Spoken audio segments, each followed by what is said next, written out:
yes, I'm going to be streamed. Yes, hopefully. Although it's not.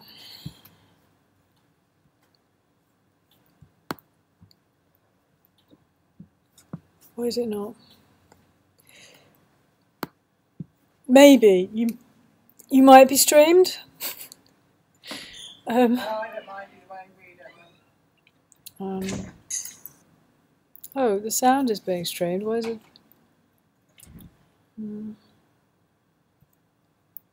Video capture. Okay. Oh, it's lost it. That's why.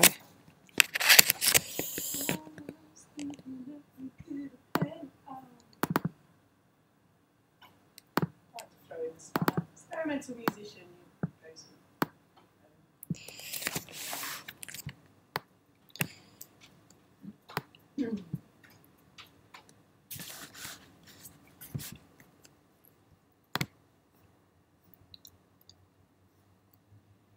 Okay, I'm streaming from my laptop. That's fine, isn't it? I don't need the fancy camera. That'll do. Ready to go. Okay, I will let people know.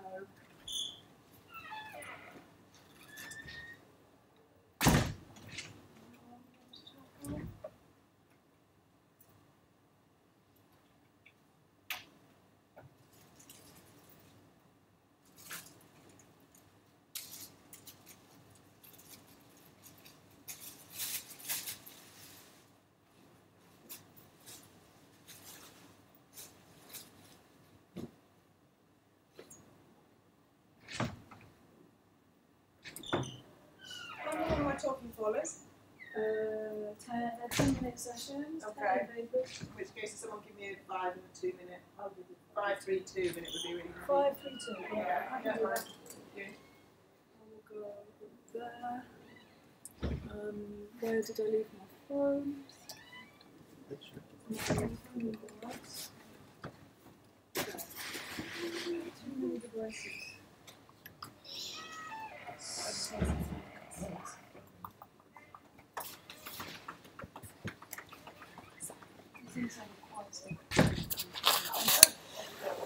That's all everybody is.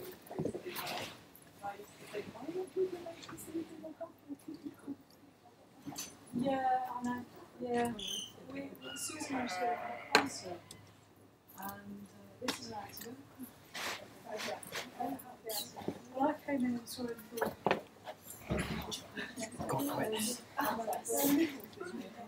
Yeah.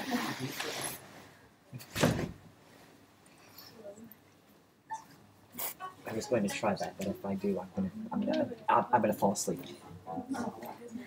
So just said I'm not going to sit on the It's gonna make me fall asleep.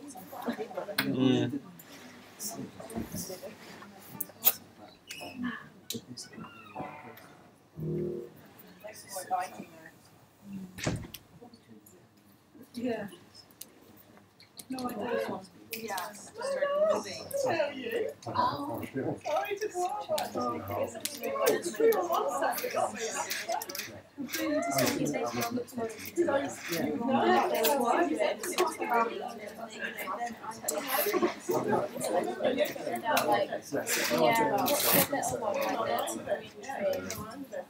like the cognitive workshop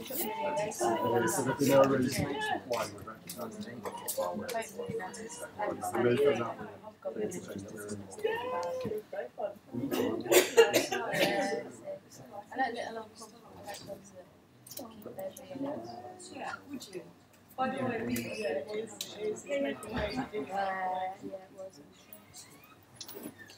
Lisa, where's the phone? Yeah, did you know last year?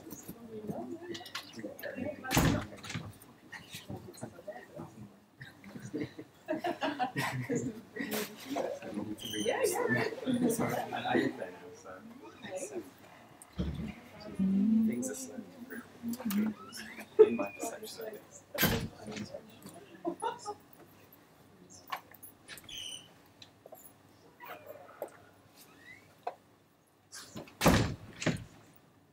Could somebody check the stream? Could you check the stream is actually streaming?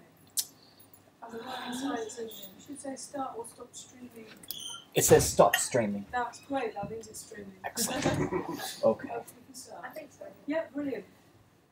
Okay, welcome back. Apparently a conference from us means you have to run everywhere, eat your food really fast, and not have any breaks or sleep. I am so pleased to welcome Caro here today. Caro's come straight from Blue Dots. First of all, yesterday, she's a star, and a rising star as well.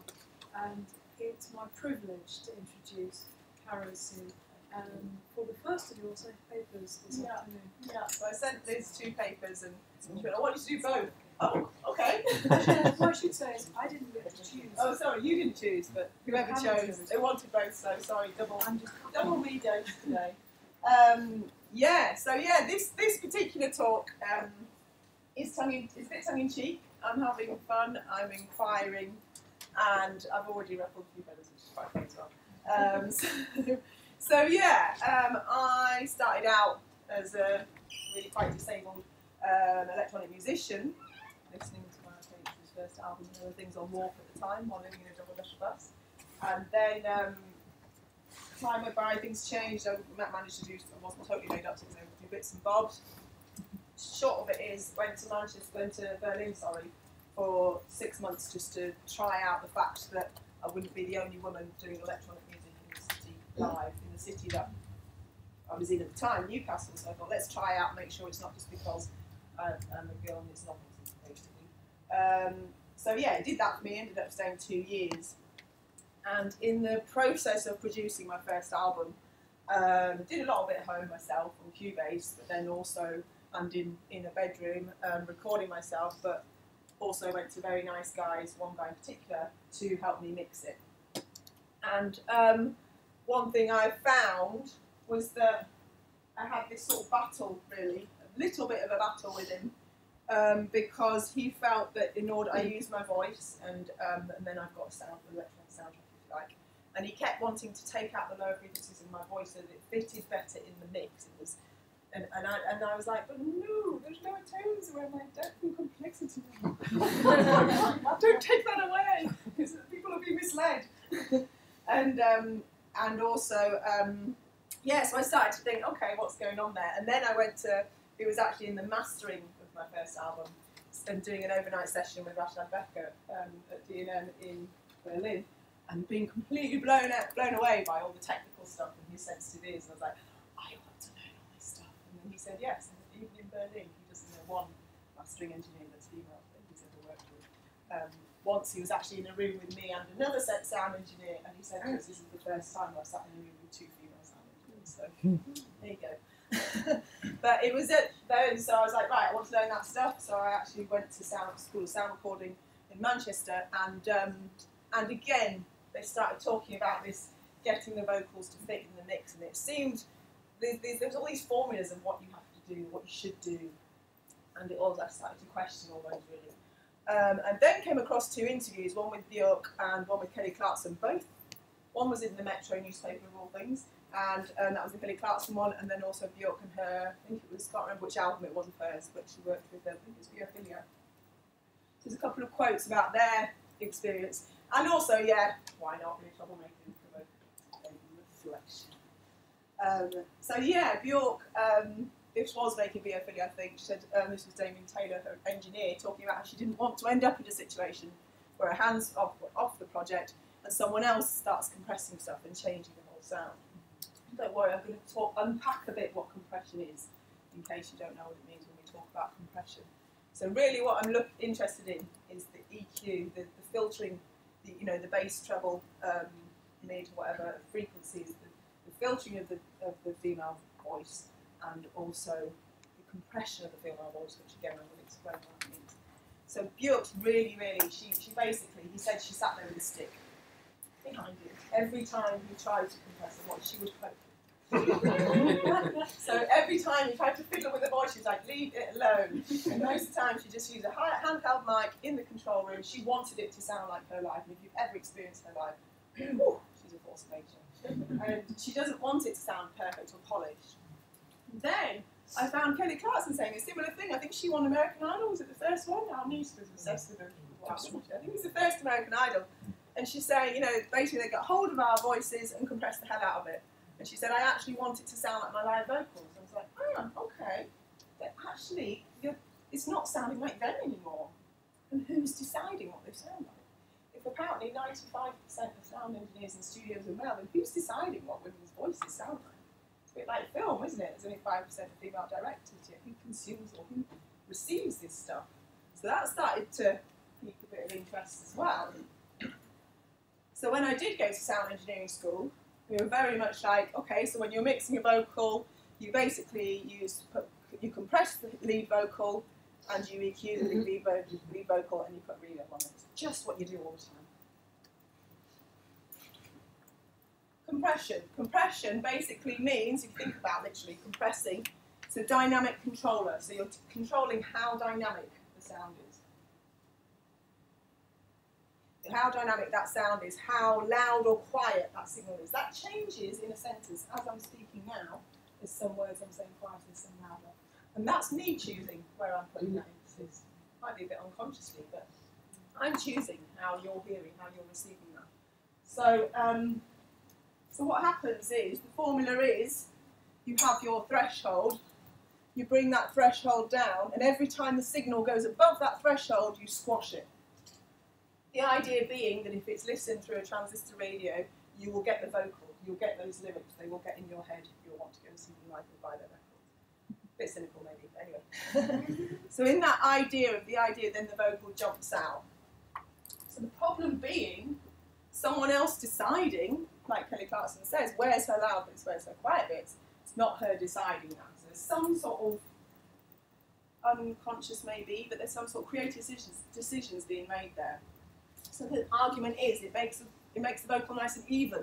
It gives it, you know, so the volume is nice and even. It makes it more polished and compact, which it does, because obviously the more you squash the sounds, you're actually squashing frequencies. You're playing with the frequency balance, really, within that particular word, maybe just one word. Ultimately, I decided it makes it easy to mix. So I just thought, you're just being lazy, really. And the question for me is that voice and expression being undermined by someone else deciding, yeah, it doesn't really matter that you wanted that quiet or loud. What matters is it's nice and clear so everyone can sing along. Couldn't help but throw Daphne Oram in there, who you have to read that book, it's just been reissued. She's such a dude. And she basically talks about how we are instruments of discord and how we need to be in balance, and it has to be part of what makes that individual is those bits that means that we're not nice and even. Anything that requires us to be, you know, robotically sort of consistent is, yeah, it doesn't fit with me anyway. Sorry, did you have time to read that book? So yeah, she's very, yeah, check out her work. Honestly, she said some really beautiful stuff about music and individual and life in general. So what I wanted to do, so we're all clear what EQ is. Basically, it's like whether how much you, and what happens very often, which you might start to notice now, is they do take away the lower frequencies of female voices. When I say they, I am talking about mainly, yeah, the majority of sound engineers. So someone I used as an example of this hadn't happened to, and then realised it had happened to, was Adele. Possibly, apparently, one of the most powerful women in pop music. If you hear her live, let's just play that. Go ahead and tell me out, and I'll lay your shit, baby. See how I'll leave with every piece of you. Don't underestimate the things I will do. You hear the bits that went quieter, the bits that went louder.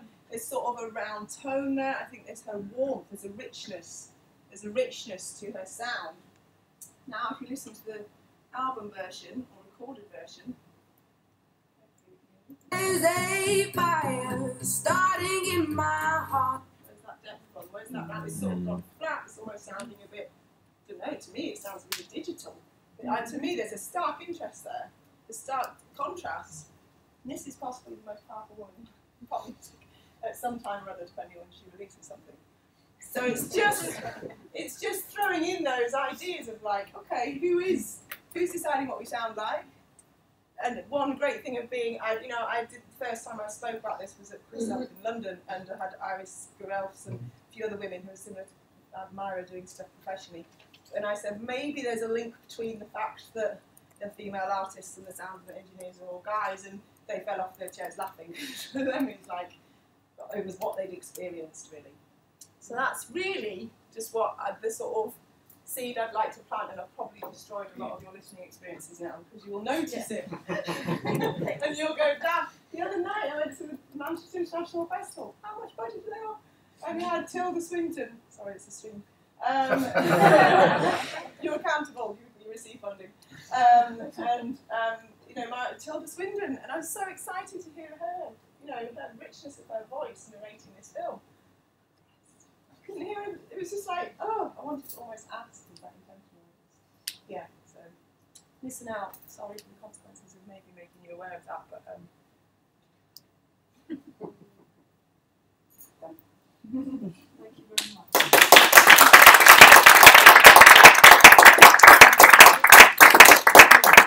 The way this is going to work, just like yesterday for the 10-minute sessions, is we'll hear the papers, and then we'll invite you to the front. Actually, we're going to have two people sitting in the front because you'll give two of the papers. So I would like to say thank you very much, and we'll invite our next speaker, who is from Sue.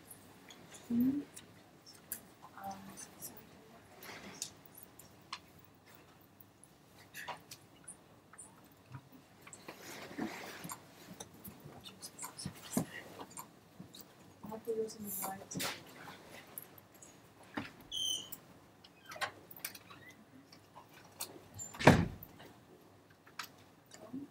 So I will do that. I will just say 5 minutes and 2 minutes.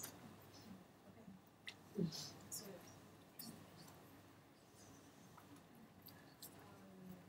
I will talk about the gender issues in China audio industry, but more exactly what is from us from working in audio industry.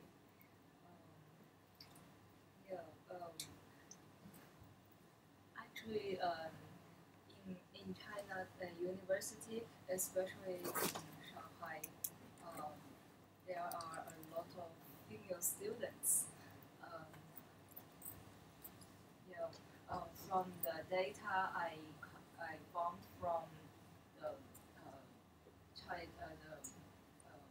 employment report every year, the graduated student from audio engineering part every year there are at least 50% of females. Sometimes there are more than 60%. But every year there are not so many female students really work in the audio industry. Some of them go for music education, and some go even further.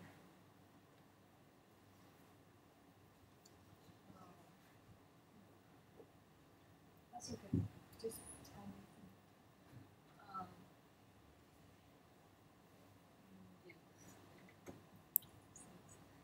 And for that, I did some interview around graduation students and those who now working in audio industry, but visited a music college before, and those are the topics we talk about.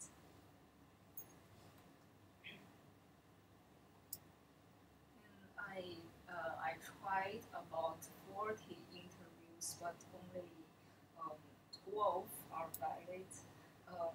Among them, there are 7 male interviewees and 5 female ones.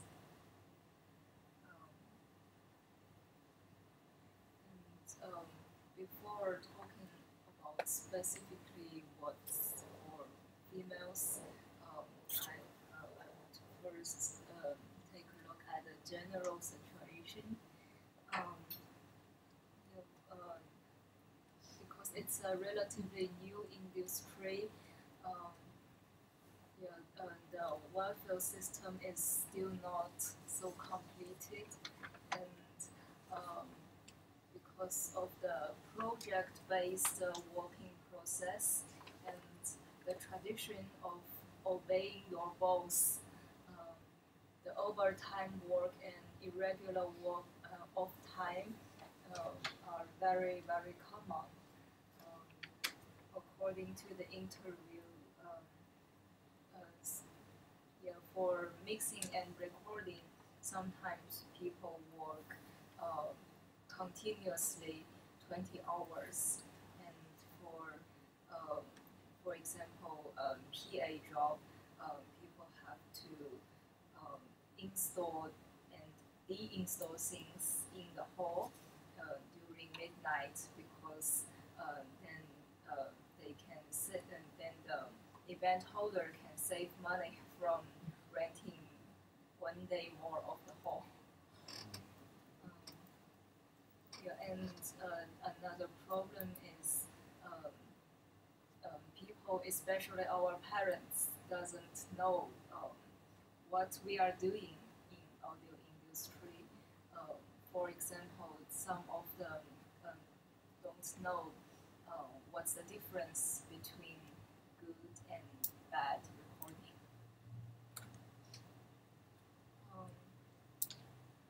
Generally, it is hard to stay in audio industry, but it might be harder for women because I quote something from the interviewees. Chinese's lifestyle is influenced very much by their parents, especially girls. As a guy, my parents don't care so much about what I do, but girls' parents really care about it. They sometimes even interfere their children's life choice, especially when they are close to their 30. There is huge stress of getting married. Working in audio area actually doesn't make people's family life worse, but if you are single at that age, your parents may think you should spend more time on building a better relationship but not working. I think the traditional expectation is more about stable and safe, but in currently working in audio industry doesn't provide it.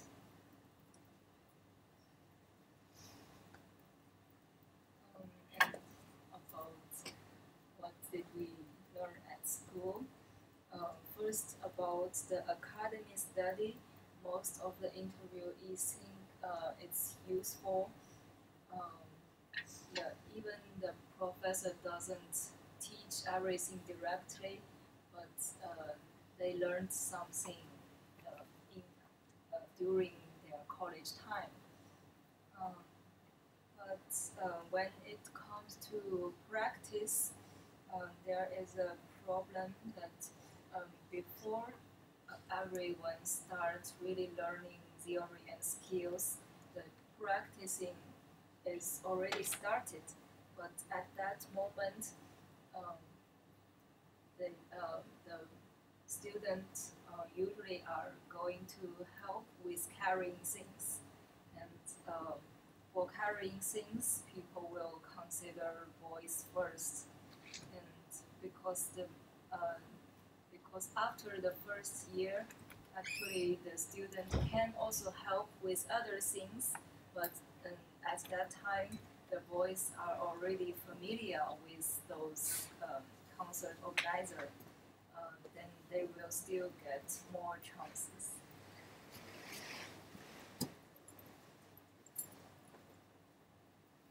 Also, there is the belief of so-called different advantage, if both girls and boys are helping with a concert, then girls are more likely to get only some organization job. And also, some girls themselves believe that they are better at organization.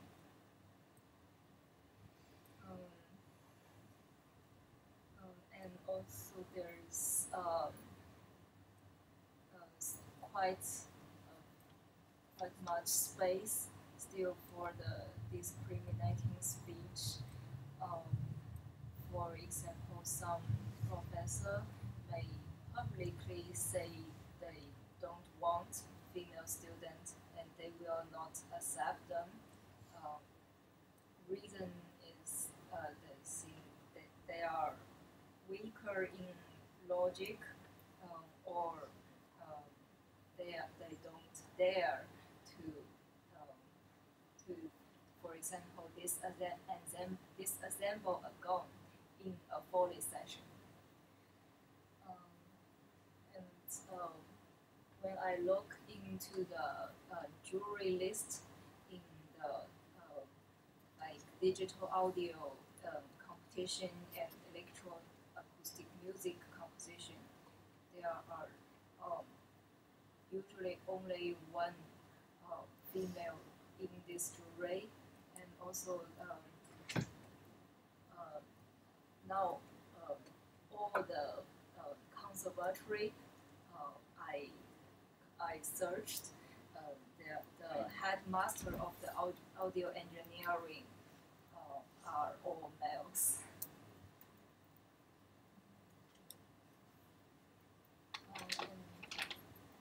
And I also asked people already working how do they feel about their job and their female colleagues. The voice from females are more tend to that they have a lot of difficulties, but they believe if they show their ability, people will believe them. And voice from their male colleagues, they said. They think their female colleagues are working as good as them or even better, because it's hard to stay there, so you have to be better. But at the same time, there are still some males mentioned about their female colleagues' appearance, and about the wonder of their personal life, because they think it's weird to stay with screen for a long time, and not being pretty.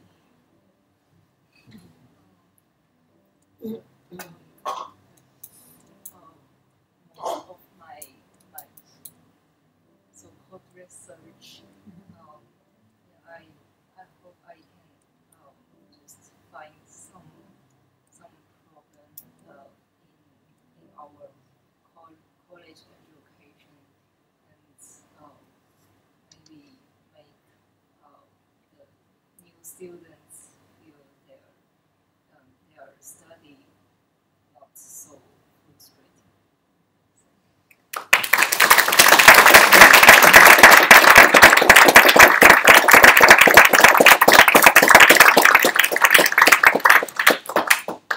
We will do questions after. Okay. Caro, you're back. No, I'm not. You are? Are you not? Oh, sorry. Okay. You're later.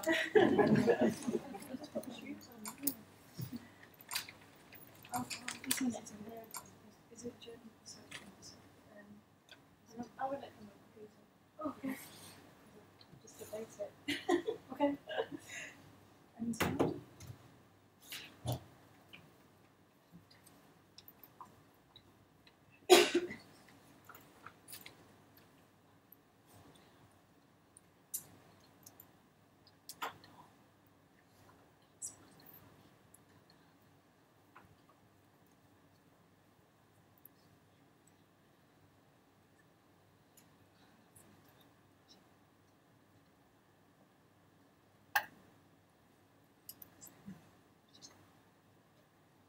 hello, me again. This is a quick paper with actually 4 authors, and Michael is actually here. Back. But please do shout if I forget anything. Thank you. So again, it's another data-driven paper, and I've got quite a number of slides. I'm going to go through them quite quickly, but do just shout if anything really isn't clear.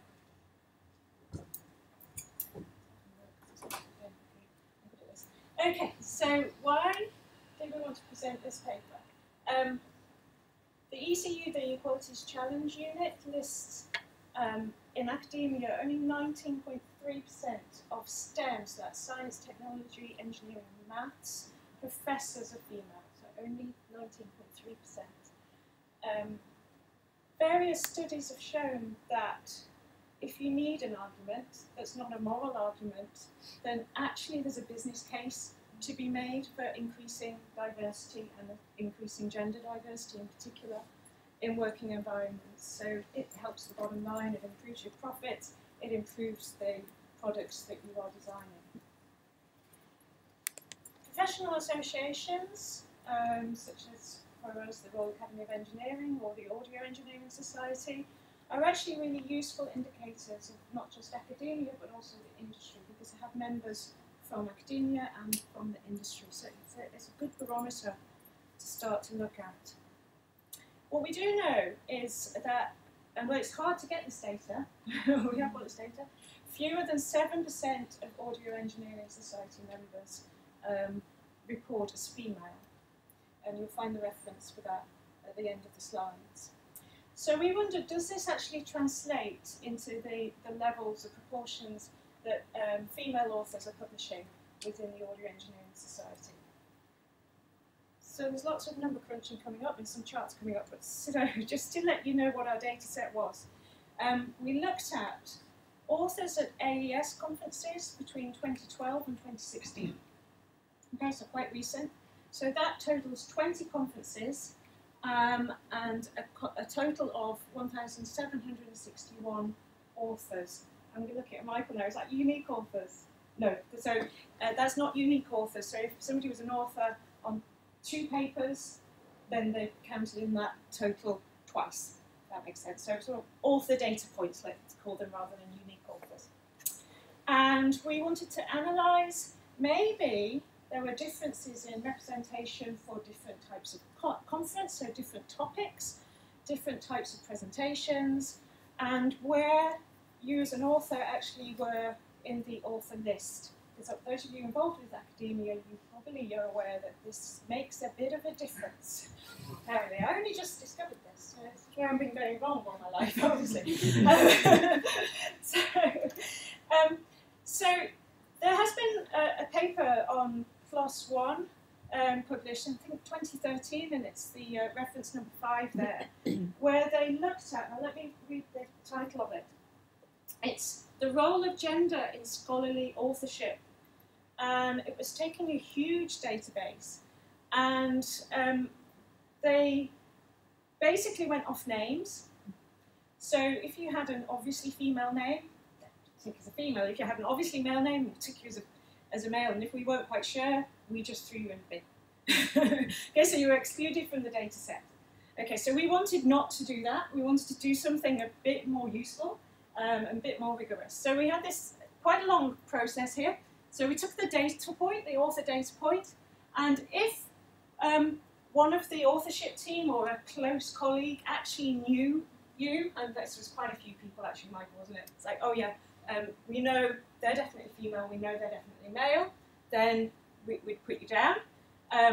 If we didn't know, then actually an email was sent to explain a bit about the study, and would you let us know whether you identify as male or female or non-binary or something else. If we got a reply, then that was great, we knew the answer. If we didn't get a reply, then we'd look for a biography, like an author-endorsed biography, not just something that somebody's got from somebody else, somewhere else. And if there was a pronoun, then we'd use that gender pronoun. If we're getting more and more desperate here, if that failed, then we'd sort of try and infer from a photograph or probably sort of behind the name or some sort of online information that was there. Okay, so so there were only a few actually in the end that we ended up saying, well, we really don't know. Keep pressing that button. Okay, so thank you. This is a pie chart. Okay? So this is a pie chart of all the people who really wish this was a pie.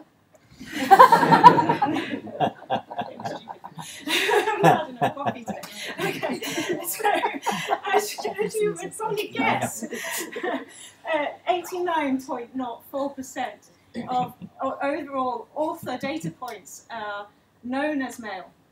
Okay, and then we have 9.09% female.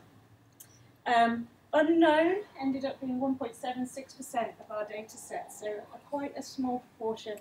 And then this thinner line here is those who are reporting to be non-binary, 0.11%. So we looked at conference type. So AES conferences tend to have a topic, so we've got different things here. We've got things like, number 2 there is audio education. Number 7 is de-reverberation and reverberation of audio, music and speech. Not a catchy title, but so these are the things. So what we see is where we've got the biggest purple bar there, which is female authors, is music-induced hearing disorders. So, you know, audiology type, health based subject. Next on the list, largest female representation, audio education. One of the lowest, the catchy title one, sorry. I'm actually into de-reverberation. De-reverberation and reverberation of audio, music and speech. Okay. So maybe there's something in there about conference topic type, where we're seeing different levels of non-male participation. I realise saying non-male makes it binary again, and I'm sorry, I apologise. It's just a shorthand. Sound field control, yeah, fewer female authors in that one. So looking at presentation type, so we had to, just for data simplification, put some different things together. So we've got invited papers, but we've got invited speakers, demonstrations, keynotes, panel members, papers, posters and workshops. So these are different varieties of presenting at a conference or being involved at a conference rather than just sitting in the audience. Sorry, you can see pretty small female participation in invited paper. Okay, but more on the demos, a little bit more on the workshops. But the numbers speak themselves. Posters are winning though. Posters are really good. Yeah, posters are pretty good. And then we looked at author position. Not too much difference between being the middle author and being the last author. So in some academic disciplines, being the first author is obviously, you know, that's your top slot. You want to miss out the middle bits, because that just basically means you did all the work but you're not getting much credit for it. And you want to be the last author in certain disciplines. It's not the same for all disciplines, I understand this, but in some science and engineering disciplines, being the last author means that you were the person that got the money in for that research and you were the person who supervised that research. I realise it might be different in your spheres. Okay, so middle and last here, female participation fairly similar, but first authorship is lower, as we might expect. So in conclusion, really quickly, you know, we've been talking a little bit this morning about, you know, when you're the only person or the only woman in the room, which I very often am in my daily working life, it's hard. You sort of have this anecdotal sense that you're in a minority, but without the hard data, and this is what we've been trying to do, it's difficult to show that you're in a minority maybe.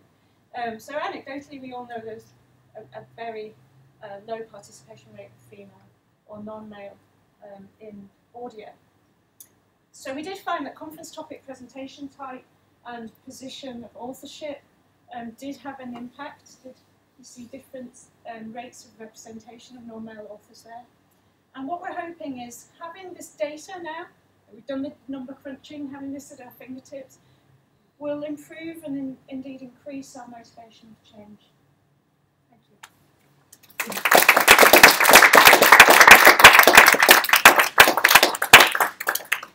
So I'd like to welcome all three speakers up to the front so we can ask questions.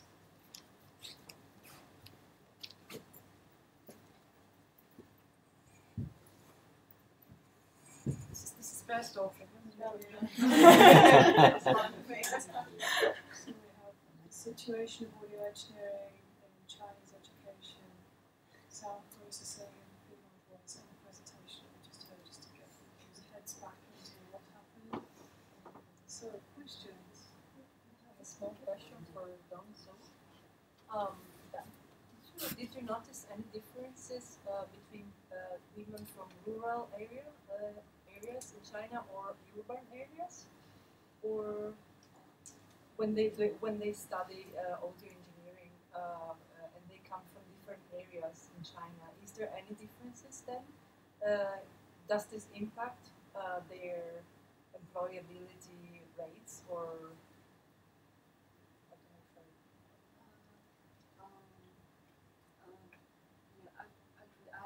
I didn't, but all those colleges are in the urban part, and from the situation in Shanghai, most of the students are also from urban. Yeah, this is totally good. Thank you. I have a question for Jude. It would be interesting if you redrew all of the bar graphs with just authors rather than author-paper combinations, because I'd be very interested to know whether the women are publishing more than the men. You know, if a greater proportion of women are there with 2 or 3 papers.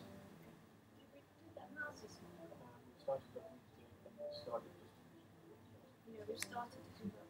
Because I think the pressures, once you're in the field, the pressures to overperform are quite high. Also, I think what's I find sometimes you can get from the grasp of the thought about it, you must be dealing with such small numbers. Like just 1 or 2, you know, it's like some of those numbers. Yeah, yeah, absolutely. it's And there's like one, that's really if I remember rightly thinking about the data set, Michael will put me right if I'm wrong. There are some conferences where there's a lot of female author positions, but it's actually 2 or 3 female authors. So that's right, isn't it? That they once they're there, they sort of do 4 or 5 things. Yeah, or I think there's one conference in particular where it's 1 female author, and they've done a lot. So that bit of analysis would be, you know, could be here all day doing more pie charts, but yeah, that bit of analysis would be really useful as well. Your numbers sort of reflect things like, if you look at BASCA, British Association of Songwriters, Apple and PRS, which is obviously all women writers, I know it's not audio engineers, but both of those are looking at writers that sort of relates to a mystery character. The numbers there alone, they're 18% and 19% of songwriters are women, but people have a very distorted view of that. Because I think up and down the answer, because we have a lot of women, very visible women, and then masses come out different. So you're 9% and the 19s and 18%. That's happening across the board. Well, it's interesting, isn't it? I think sometimes if you do have some strong female role models, it almost allows people to say, well, we've fixed it. You know, we've got a female prime minister, therefore there's no gender inequality in politics. So I think you need to have both. I'm not saying we don't need to have strong role models, we do in everything, but you need to have the data as well. But actually, I was thinking this morning, people talking about stories, and I think it's also important for people to tell their stories. You know, I'm involved a lot in the Feminist One work and the Feminist One applications, and that's all about data. the majority of it is data and reps, but that doesn't actually tell the whole story. And it's about women standing up, any minority standing up and telling the stories as well. Then we get the complete picture. My thoughts about that, because I've heard a lot of stories and I've seen stories being presented in different academic spaces, and I wonder how many stories will it take for someone to pay attention. And I think it's a combination of the two, so it's not that it needs to, both of those need to come together. And I was interested in the intersectional work. I unfortunately was pulled out, so I may have missed something. But you're talking about women, but I wonder if you really looked at the cross-section of who those women were in specific ways. Yeah, we haven't done that, but we could make a career with this. But I'm really bringing up the other associations out of academia in the sort of working world, and I think what I'm doing very inarticulately is saying I think it might be quite interesting if you haven't already, is to look at it, take your findings, but also, by the way, both those associations and the Sound Designers Association will give you the data quite happily because it's published. And look at that, what it means, because everyone who signs up to those things is saying they're a professional. I'd just be quite interested, or I'm just kind of throwing back at you, actually look out of, it's kind of me saying that thing for societies. So obviously it's all, how that relates to within presenting papers and a more academic framework. Yeah, and looking at the industries and stuff. I mean, it's difficult, isn't it, with audio and music technology? It's such a massive field and interdisciplinary, and there's not just one society to go to and look at people working in the industry. We need to be looking at lots of different groupings. But yeah, the professional bodies, whoever they that might be an interesting This reminds me of the conversation you were having about your research with Sally earlier. You were looking at a particular demographic in some respects, and she was suggesting integrating parts. Yeah, absolutely. And I just want to say thanks for doing this work as well. I think it's so important that this is addressed. And your talk reminded me of one that I saw at Durham University on sort of the placement of the female vocal within the mix, and how that can maybe indicate some sort of devaluation as well. And someone suggested that the mix of I Will Always Love You, the Whitney Houston version, is really interesting because her vocal's way up here and everything else is down here. And it's kind of this representation of a huge, powerful female diva, I guess. But also separating it from music somehow. Yeah, it's really interesting. Thanks. And it was really interesting. I have a couple of comments for Caro actually about compression. I feel like I need to defend compression a bit. I'm sort of interested in talking about for me, I think compressing my voice, given some of the limits of my lung capacity, my trachea, and my height, and all these things that are built in, it makes the small sounds louder and actually can give you more power, I think, in performance and stuff.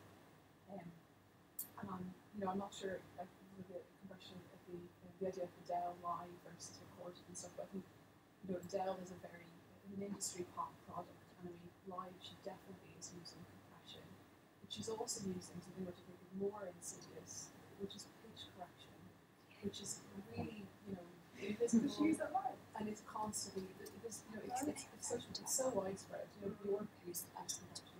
Nobody doesn't use this. And I think that what we've seen, what I've seen in my sort of short life consuming pop, is that the female voice has sort of disintegrated into just a very plain sine wave.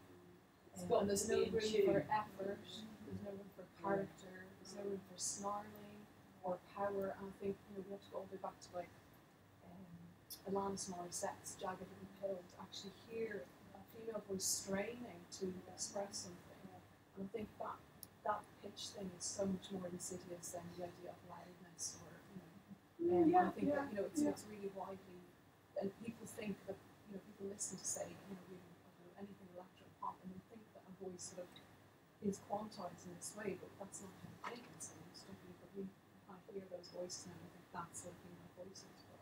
Yeah, I think for me, just what triggered what Robert Eggman, one of like an interview with him, because he did a whole album with using no compression whatsoever, including in the mastering process. And I remember thinking that to me was like, you know, I'd come across that. And this was all while I was in engineering school. I think what I was struck by, I think what I say is a bit like drinking responsibly, use compression responsibly, you know? It's like conscious, it's being aware that you're making a conscious decision and what the impact of the decision. So if you're making a conscious decision, you're deciding, that's you deciding that you want that bit rounder, then yeah, of course, but it's the fact that you're making that, you're standing by that decision, and creative decision. I think what I've found a little bit uncomfortable, and when I was talking to Monologue Club, he was saying, yeah, it doesn't work in some systems now. You can't play it in Berkheim and blow everyone away with that music because it doesn't jump out of the speakers in the same way. But at least he knows he can do it without using those obvious tools. He can still create the sound he wants to create. So it was almost a challenge he set for himself and Russia mastering it.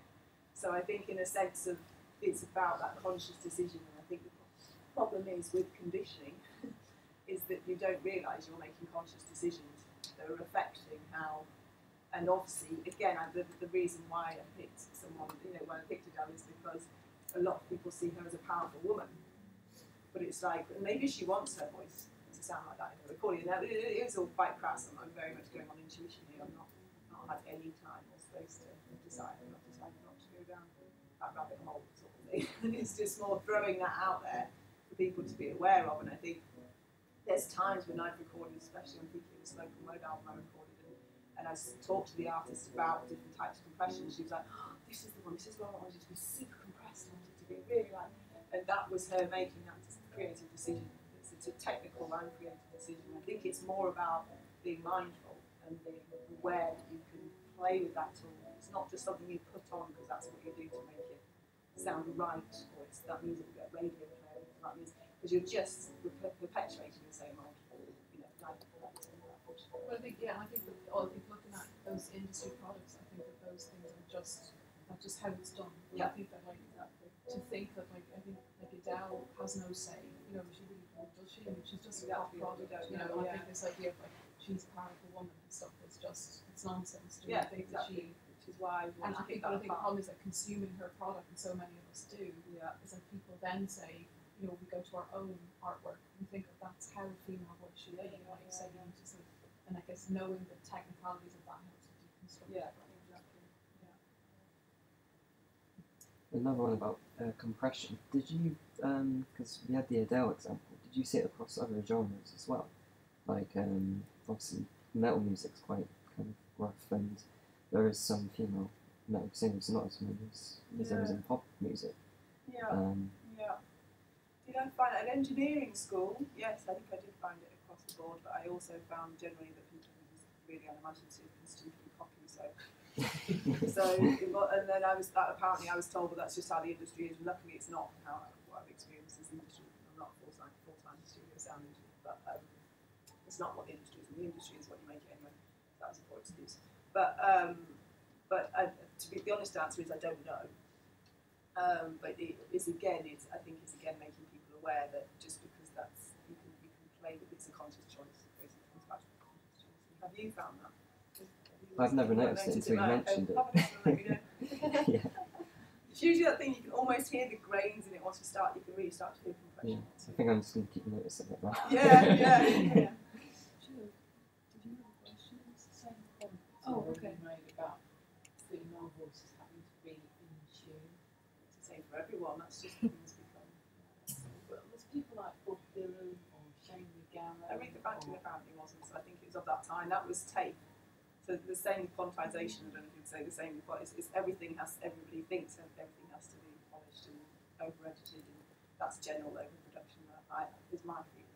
I'm sure there will be other stuff in there. Of course, there will. I think men can get away with it. Do you? I think if they do it, it's characterful. Right. Okay. Yeah. Kind of. Yeah. Women do it. There are some like Michael Levy, the composer. Yeah. She does spoken stuff sometimes, and it's really raw. Yeah. And Jennifer Walsh uses her voice in ways that not singing, and it's really great when you hear a woman's voice just being used as an instrument or not in tune. Yeah. It's like a really kind of visceral human thing that you just don't hear. And I felt I had to make a choice actually. I think it was when I started singing, I started off doing more spoken word stuff, and I got to a point I felt I was at a juncture where I was suddenly it became so obvious that how socially constructed sort of your voice is and what it sounds like, whether it's good or not, because somebody kept pointing out at engineering school, so we got Melodyne out and analysed it, that I sing, if I'm allowed to sing and I want to, I sing right between the notes, like not just out of tune, I'm literally. Exactly, I'm microtonal. So which means if I was in India or the Yemen Republic, I'd be perfectly tuned. So it's like, okay, do I just move there and then get on with my career? Or do I actually, and I realised I had to make a choice that if I want to communicate in this society, in this cultural context, I'm going to have to tame my voice most of the time. I feel like and I'm happy with that at the moment, and there's times where I do things where I know I'm stepping beyond that and I want to, but I also know that makes me niche. Kanye West was out of tune 98% of the time. And people not only accept it, they embrace it. And I mean, he really, he's seriously, he's not microtonal, he's out of tune. I'm just pointing out that. Who's watching? But the things that you're talking about are impactful visually. I mean, we look to create perfect people as far as how they look and sound. So I think this is a big issue of making things perfect. It's product, isn't it? And it's that thing, and it also it's creating that distance between the performer and the audience. It's like it used to be that, I don't know, I'd like to think there was a time when we'd all be singing, I don't know, around a fire, whatever idealisms I would like to have, but and then everyone sang, everyone gathered around the piano, and now it's a point of like you're either a consumer or you're a doer. And if you do it, especially the X Factor generation, it's like you've either got to have this brilliant voice that's already doesn't need any pitch correction, doesn't need anything, and then you can, that's it, you're brilliant. That's it. Or it's like, oh, I can't do that. So it's creating that.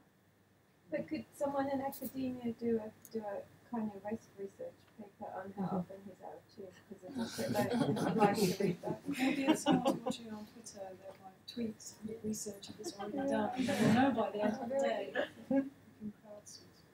I think they are doing research at Kingston University now that they've got the Visconti studio, where they've now got all of that analog production tools kit from the past. So they're now analysing how they produce those sounds using analog technology, which will be awesome. And I'm going back tomorrow to listen to Janis Joplin and revel in the sort of her sound, which is just sort of direct. Yes. Yeah. My question, if that's okay, really was a fabulously choreographed set of papers that triangulated on a topic. It'd be really great for you three to publish something together looking at what these three papers, who goes first is an interesting question. But if I was to say, and maybe we should change that, because it's crazy, isn't it? But here's my question is where is it? I've just written so many notes in. So here it is. So to Caro, Dong and Jude, a question to the three of you. Perpetuating the pipeline into these careers is obviously what's been going on, for time immemorial. We're seeing the leaks along the pipeline, to use, government jargon, from secondary school, higher education, and then the women just aren't there in the industries. What are the key catalysts that you see from your research that will affect change in audio engineering across fields and sectors and countries? Are you okay with that question, Dong? What do you need to change? What needs to change to affect, what do you need to do using your research to affect change in China, in your town, in Shanghai, in an institution, in a studio? What do you need to do in your lifetime? It's hard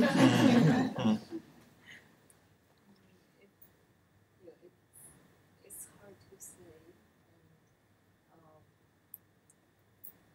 but I think maybe I will do something to let people know the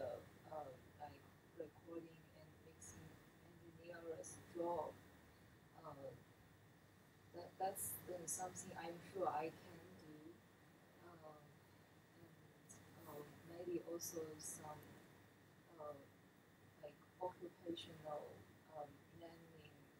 planning consulting for female students. But for some other things, for example, my paper, I have the wish to write it before I graduate, but I feel like it's harder if I'm in Shanghai than that I do it. Even now, if I write it, maybe the most thing I can do is just show it to some teachers and let them have an idea. But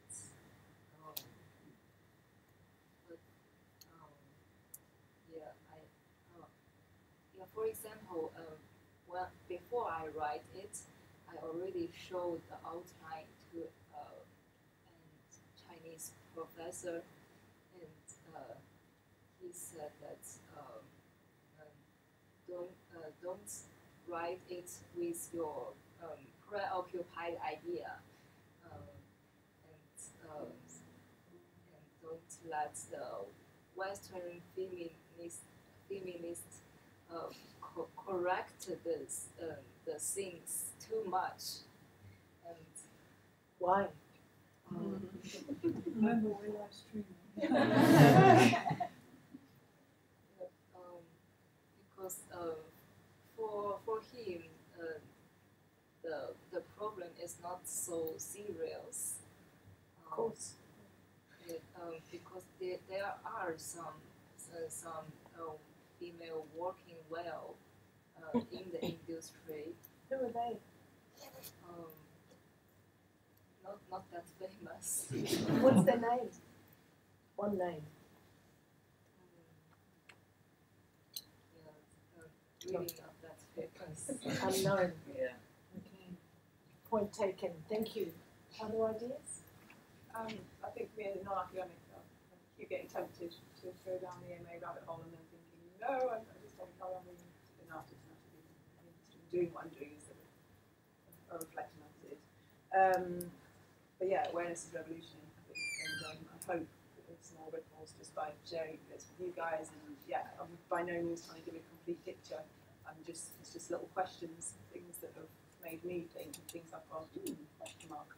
And then, maybe you'll mention it to other people, and I hope in that sense. Otherwise, I'd love for someone to take this on as an MA PhD topic if they want to. I want to carry on being an artist.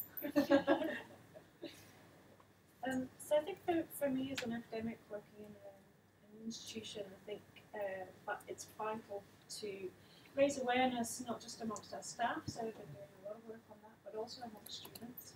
Because I think we fail our students if we allow them to come to our department for 3 or 4 years and leave with a view of the engineering industry or the audio engineering industry, which was the same when they came in when they were 18, which is along the lines of, well, there are a few girls that do it.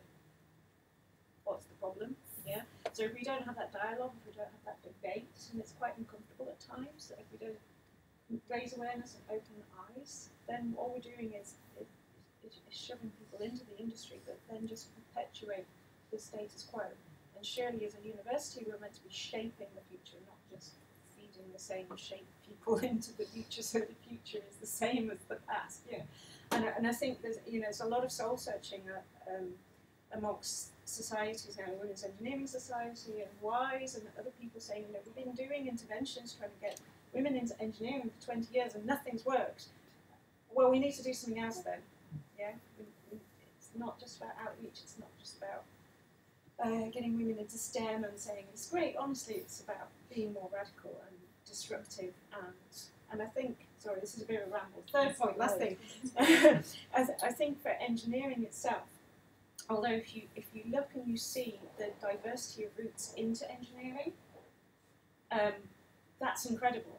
people come from all different disciplines and end up in engineering. I did myself. However, there's still this sort of feeling about, you're not really an engineer unless you've done an engineering degree, a proper engineering department. I think we just get rid of that. If you're doing engineering, you're an engineer. Yeah, it doesn't matter what your degree is in. It doesn't matter if you're doing engineering. If you look and smell like an engineer, you're an engineer. And not to make it this sort of thing that's exclusive. And if you didn't happen to do the right A levels at school because you were more interested in French and classics, then that doesn't matter. There's still a route into engineering. There's still a route into audio. There's still a route into music technology. To understand that people come into the disciplines from different backgrounds, and that's what we need in the end. That's what we're fighting for, isn't it? We're fighting for the diversity of thought, the diversity of ideas, and not just people that look slightly different.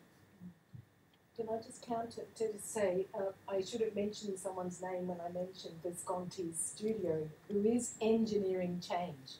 And that's Leah Cardos, who was the person who got Visconti involved and interested and invested personally and economically in the studio at King's University, where girls are learning to become sound engineers along with boys. But they're also learning to look at different techniques, the techniques of before digital, analog techniques, which has been, there's something of a renaissance. So Leah Cardos is the person, it's the name, getting their names out there is so important. Yes. Thank you, great. So I'm so sorry. No, that's fine. Just a really quick one. Thank you for your presentation. And linking back to what Pam said, there's actually this whole sector of independent practitioners, independent companies even, that in audio recording or broadcasting, where their head of production, head of sound are actually women. I'm from Singapore, and the competitive level is even higher because everyone is just fighting for that few positions within the country. And I'm very fortunate to have worked with independent companies who had women as the head of sound, head of production. And they are not famous, which is a huge problem, because the people who are famous always has a male name behind them. Like, who engineered this album? Someone famous, who is a guy. Who produced this album? Someone who is famous. And but I think in the independent sector, everything is changing because it provides a safe space for people to come in, and they are very open about accepting people who are interested to learn, not necessarily having the skills, but it's just a very good, just a comment. We're getting closer to the themes, remembering the Padlet that we have, and sound, bit, sandbox, or whatever you want to call it later, those discussions about how we can share things and all of the richness of knowledge that we have here to do that. We have a break now, and then we come back to the amazing Shanti, who's partly sitting there in the corner. No pressure. I think it's not just me, it's you. Yes, and Caro. So we have another treat coming up. I've seen both before, so I can say with hand on heart it's going to be a wonderful presentation. So get some fresh air, cigarette, whatever you need to do. We are back here at 2:10. Great timing.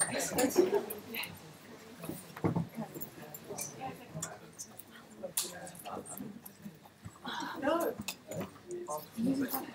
Well, you'd say you understand. So I think that aside from what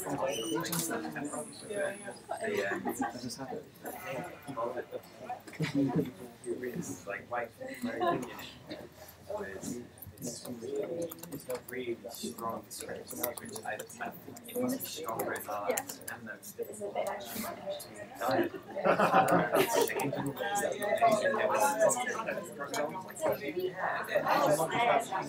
Yes, and I did now I realised when I noticed it, so I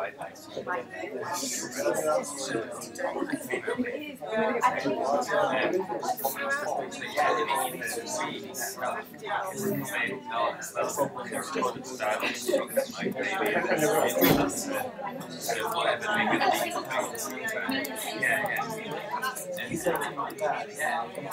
I've never noticed it in other music. It's a nice thing. For example, sorry, it's just really messed up. The whole character of that was.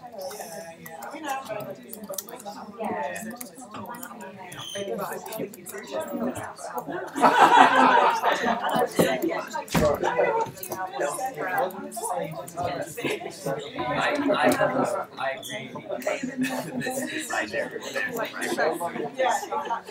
And for similar things, like saying that why is it? Do you see some kind of interactive and not just as a person, they destroy things. There is a third Much more than a third of the world. Which is not instead of like, okay, well, but it's also not fun to see when guilt neutrality that I mean, so we have when it shares sound design, radio plays over the time. I've never heard anything but when they don't go on. Oh, remaking is that the voice was crystal clear. It wasn't sitting on top. It was in the beanbag. But yeah, it was so clear. I was like, it was really interesting. It can't be done, but it takes a while.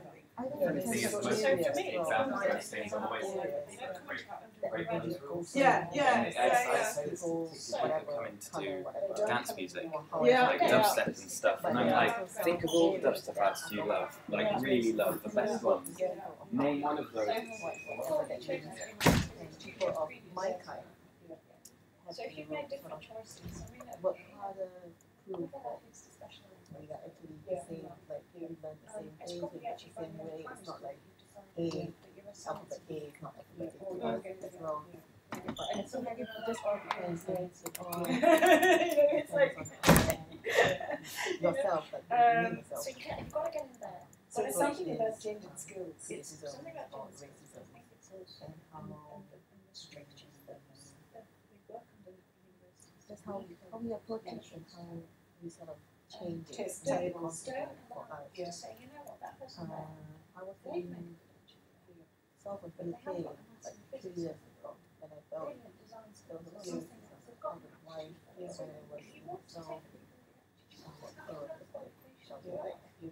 Why can't we words and take things that don't make sense, but when I came to the north, it's like it's gone. And we were just You can actually get a double degree in Canada. It's the only place you can get a double degree in engineering and architecture.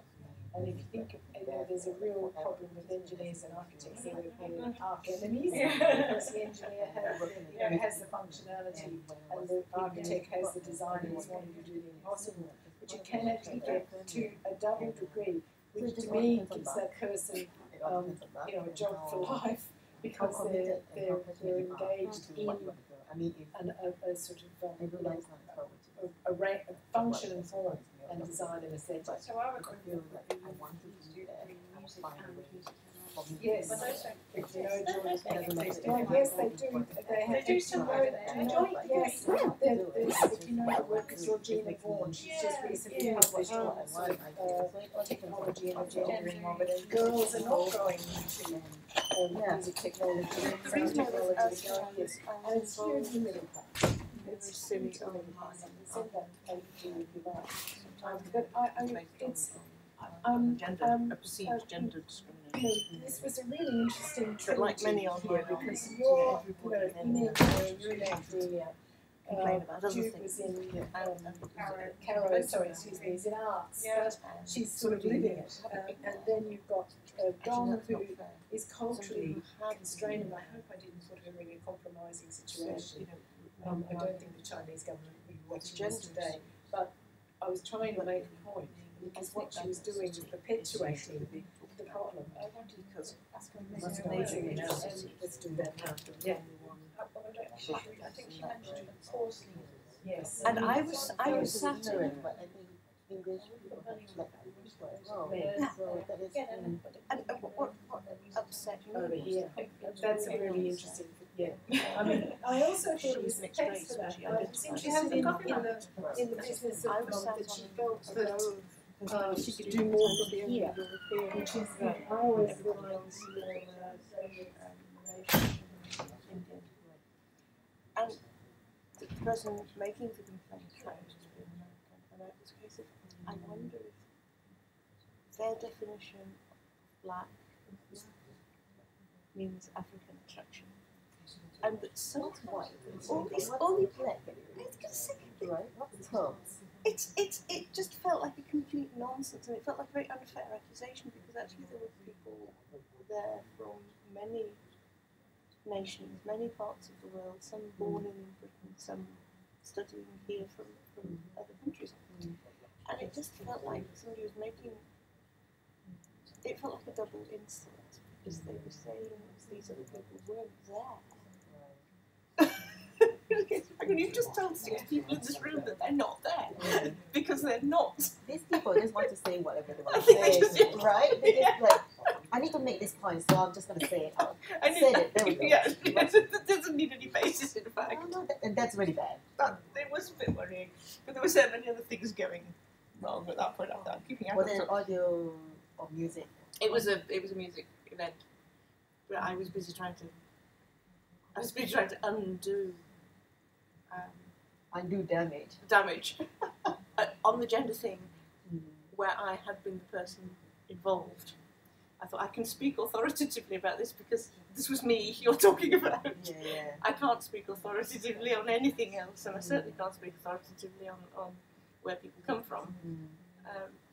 You know, if they didn't come from Birmingham, then I don't know where they did. It's frustrating. But yeah, I think you're right. I think they needed to shout their thing, and if they haven't got any evidence, then they would shout it anyway. Exactly, yeah. That means they're not taking notice. They already have this idea in their head that, oh, no point in keeping my cup. And yeah, just to keep my cup. That's all the mindset of how people think, how people operate.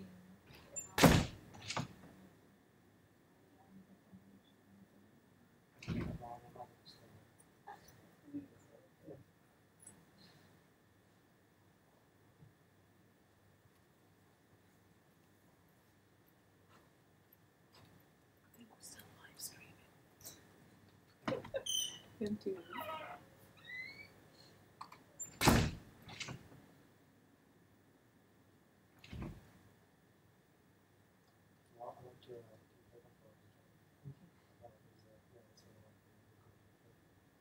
Yeah.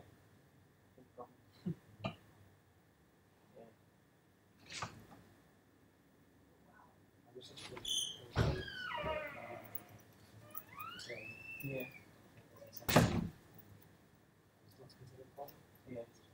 I think it just helped now that Mariana's kind of got in on the Central Europe side of the UK side, and they're kind of push to try and stop this back from kind of being worse, or people perpetuating the problem.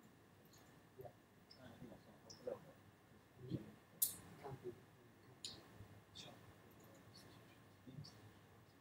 Yeah.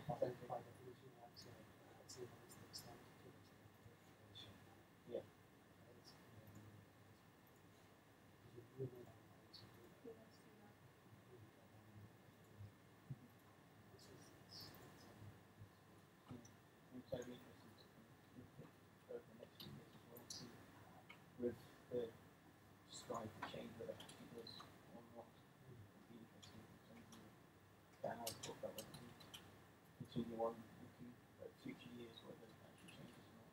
Yeah. That's the kind of thing that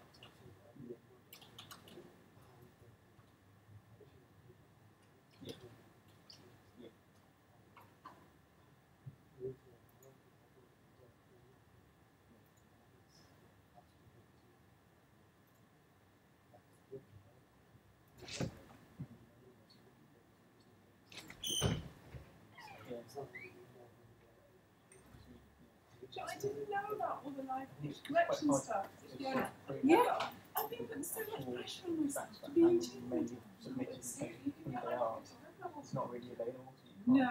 Yeah. We try to avoid in any way saying that all of these are fine because we don't know if that's it is an assumption, but We can kind of guess that it's probably happening, but again, the data's not really there to. We just need to see if you need it, okay. Yeah. You watch like The Voice and stuff. Oh yeah, I'm aware that there's X Factors in that. But they clearly, I think, well, that is not science.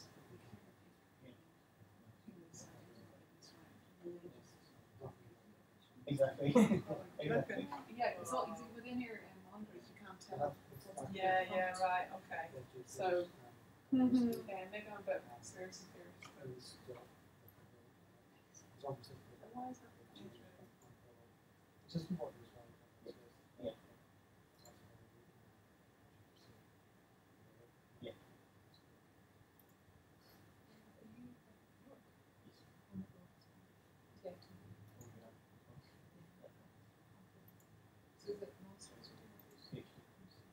But not in this. Yeah, sure. He's got ropes in. Yeah. Do some data number crunching. Yeah, well, Cat's one of my best friends and kind of sort of ended up working in it. And working a bit more than we probably planned on doing. She's professional in German and stuff, isn't she? They're doing vinyl stuff. Ah, okay. I think I'm better at some audio music technology symposiums. Gaming film. Yeah, and I think that and I thought it was really good. Yeah. Because we're sort of squirreled away in his east and we don't Yeah. see him. You know, jet needs to cool down. Jet does everything. Yeah.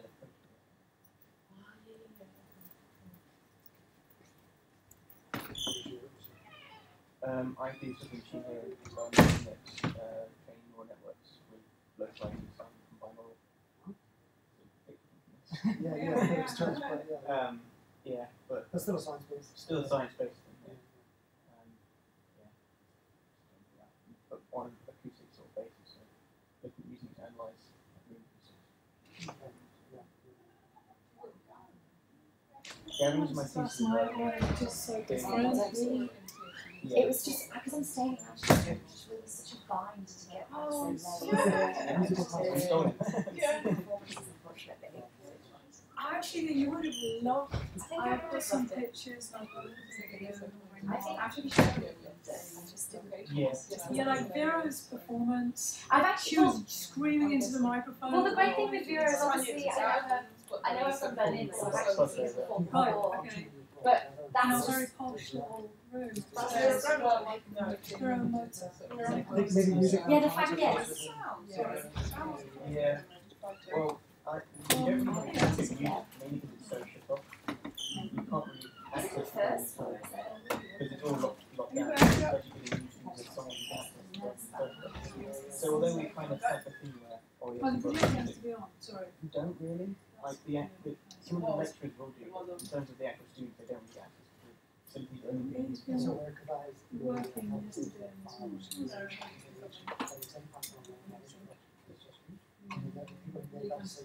Just decided to leave up the assets that we have so they just stop.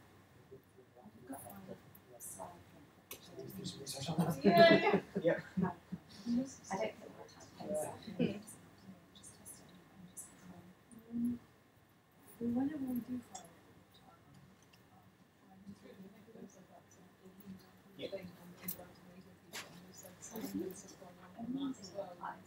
Because I wanted, because I was really worried about things, I was worried about being so late and so late, from so and Yeah. they need to to get go my train to get my plane. So it's quite interesting to do that in TFTP, but I think it take a long time. It's got 20 minutes, you are there. all over the place. Not the normal. Now we put it on. I mean, mine's in 10 minutes. Because I shortened it especially. No, I was just wondering how that went. Yeah, someone advised me. Yeah. 10 minutes for 10 minutes plus because that's so short. People are not able to go over it. There's no short, there's all like minutes before it's like just in sound. Yeah. We're not going to start it. Can we? We're not going to start it. Wait. Okay, so. Ah, Let's do the explain yourself. This is a piece of music. Exactly, it's just one sound.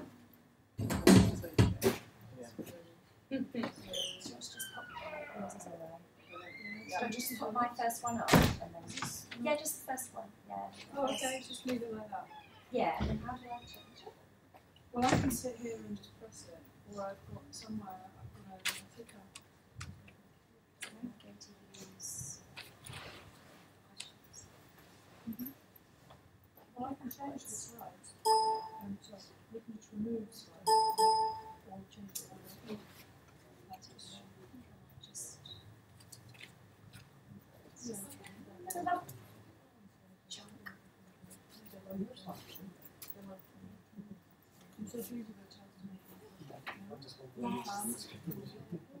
Sally as well. Yeah, she's gone. Yeah, she's gone. We've got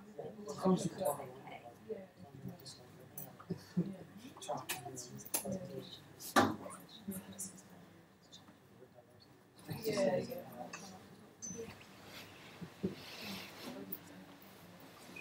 Oh, that's good. Oh, yeah. Yeah. Do you talk from it then? Like, oh, yeah, I could do it just like clicking through the slide. Yeah, that sounds good actually. Oh, is that? There it is.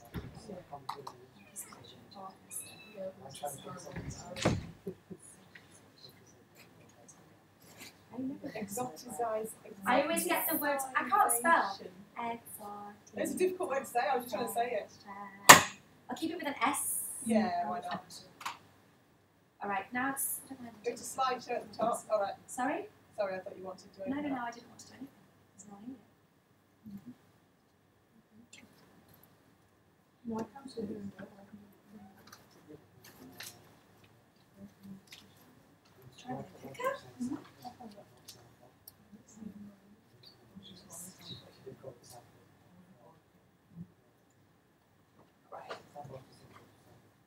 Now where is it, Caro? Slideshow. And then just from beginning. I was on the left. the slide from the top will be Are you moving at the moment? how much? Oh, you've been there 2 years.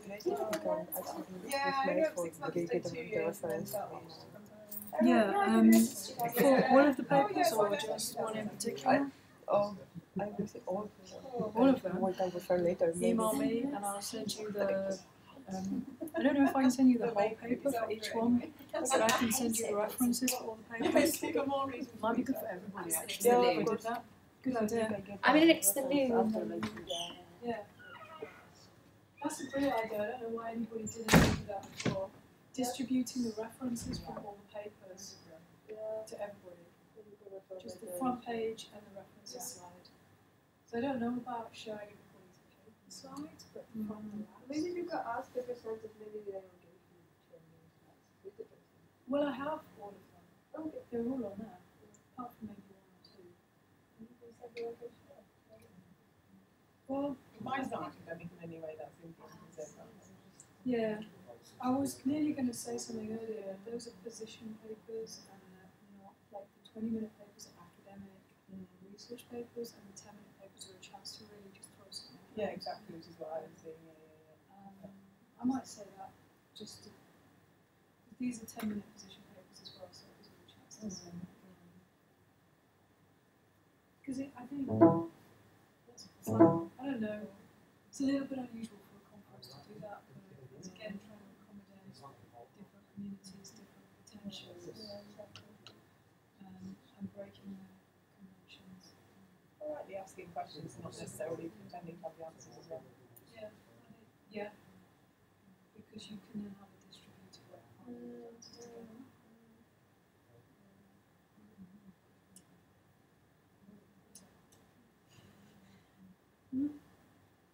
Oh, it's not on. Working. Okay. I think we should leave it.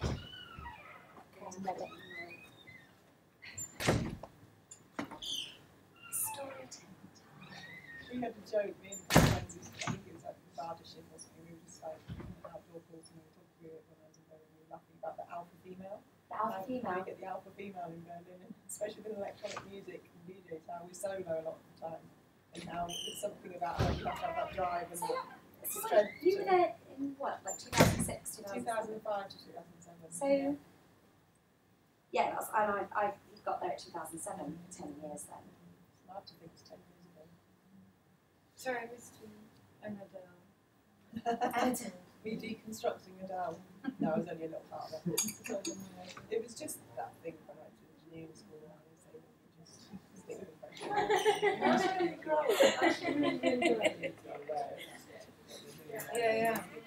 Who's deciding? It's got a pointer for it, and I just sat down and I was like, next. Yeah. I've had a coffee to sit These trousers are like if you want to get something, I'll just sit around for the next seat. This one's got a chef. Anyway, I think Why are you nervous? I'm sorry if you want to be spilling any hot liquids on you.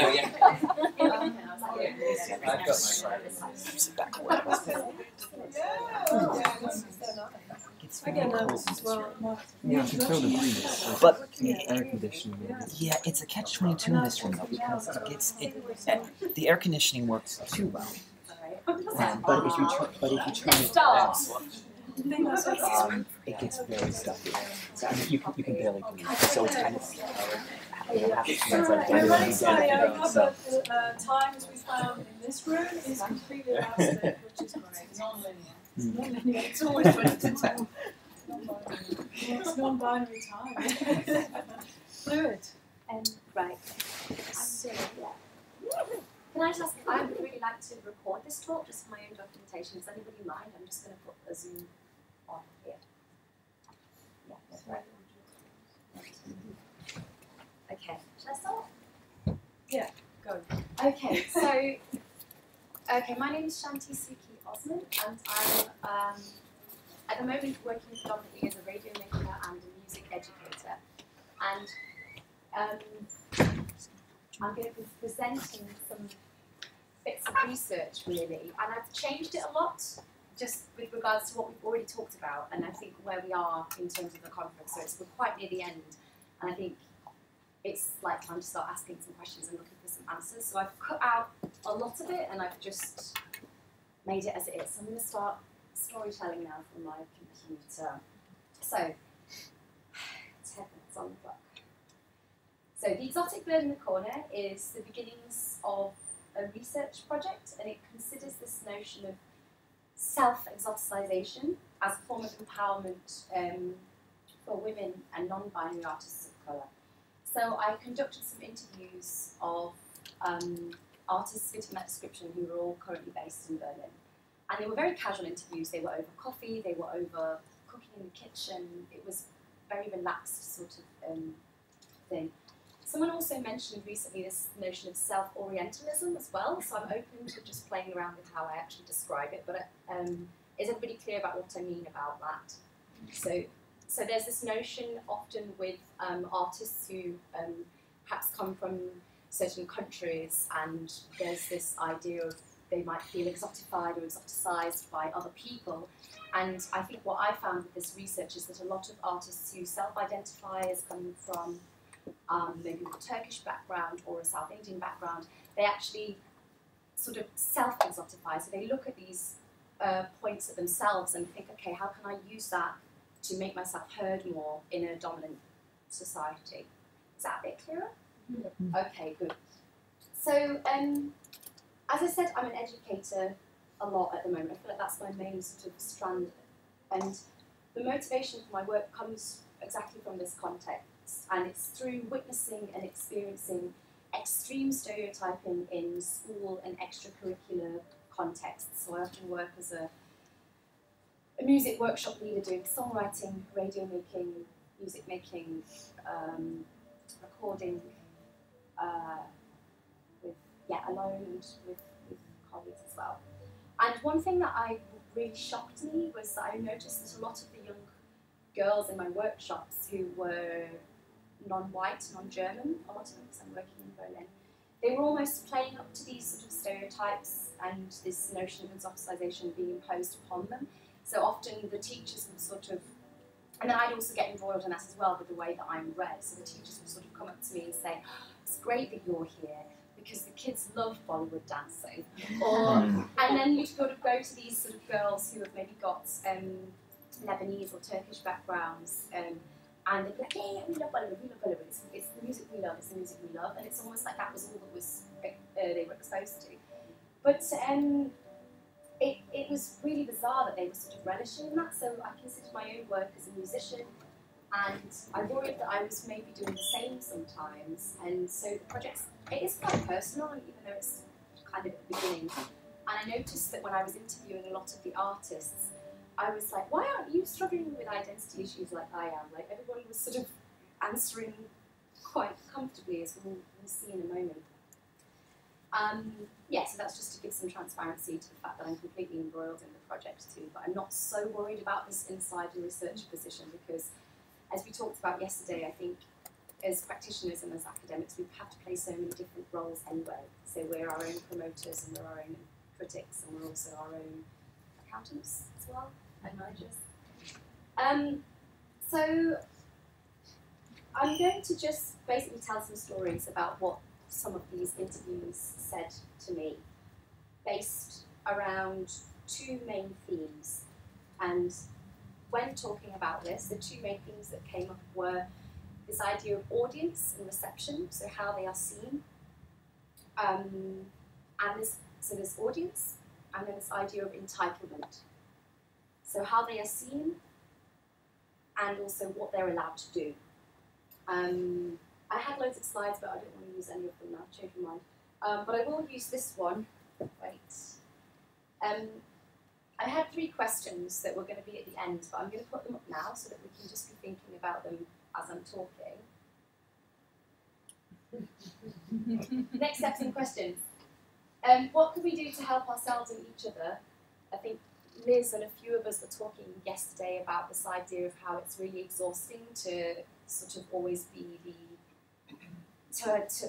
the representative of these issues, to have to be the one from this marginalised community to always educate others, basically. So how can we help each other?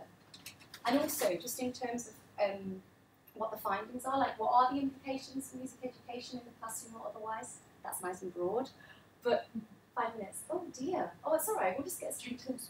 And also, just because this is what I'm interested in at the moment, how does any of this fit into the discourse and practice concerning the decolonisation of sonic arts? So trying to shift the perspectives and trying to shift the materials we use. So in those 5 minutes, while you're looking at that, I'm just going to read you some quotes. Audience. We are bringing in what's ignored. We are making it visible, making ourselves visible. But this thing we are making visible, can it really be seen by those watching, by those listening? And what if we bring something of our culture that they couldn't even understand anyway? It can't be visible. They don't understand what's happening. And anyway, what do we do if something is seen in a way we did not intend? This is what one artist said. And it was in relation to this idea of labels and categories, which are an unavoidable part of life as a performing artist. And we all devise ways to sort of deal with how we're categorized. And some of the artists I spoke to just completely dived into this categorization as a notion of empowerment, which I thought was quite interesting. So with some, there was the notion of empowering selves through these inventive labels, though they were created by the oppressors. So the ones in charge and the ones in the majority. So the use of labels and categories and the processes of measuring and monitoring has of course got sort of colonial connotations to it, but there was one really pragmatic view that I encountered, which was really interesting. You see, it seems, once we have made ourselves visible, we need labels and names so that people, the audience, can continue to talk when we are not there. And that's a good thing. It's professional. So this is this idea of sort of these minority groups reclaiming labels to make themselves heard. And I thought that was quite interesting. I'm just worried about time now. What? How are you freaking out by this time? It's all to what you're saying, 7:44. All right, okay. So And I thought this was quite interesting that some of these artists that I interviewed just wanted the labels thrown upon them, and I thought it was kind of brave and foolish, and it was quite radical because it requires a huge amount of faith or trust in the people using the labels, because I think as soon as the labels become prescriptive, they can be really problematic, and I find that these labels are perhaps only as empowering as the people using them are open-minded. So I can be described as an artist with South Indian origins only if the person describing me is open-minded enough to know that I'm not always going to want to do one kind of music. Okay, skip through. Okay, so I'll just read this bit. This was a quote by a Chinese-born artist living in Berlin, a non-binary identifier. Maybe someone listens and points out the exotic in what you have done, and at that moment of recognizing it, you decide to push it further in that direction. And maybe the listeners don't know any better, so they don't comment. But sometimes within the community, within other non-white communities, they might accuse you of selling out, of maybe, as you say, self-exoticizing. But it doesn't matter, because foreigners think it's cool.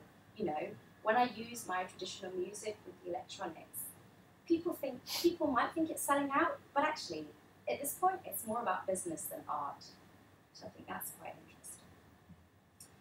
All right. That's a little bit about how people are read and labels. I want to talk a little bit about entitlement now and what people are allowed to use.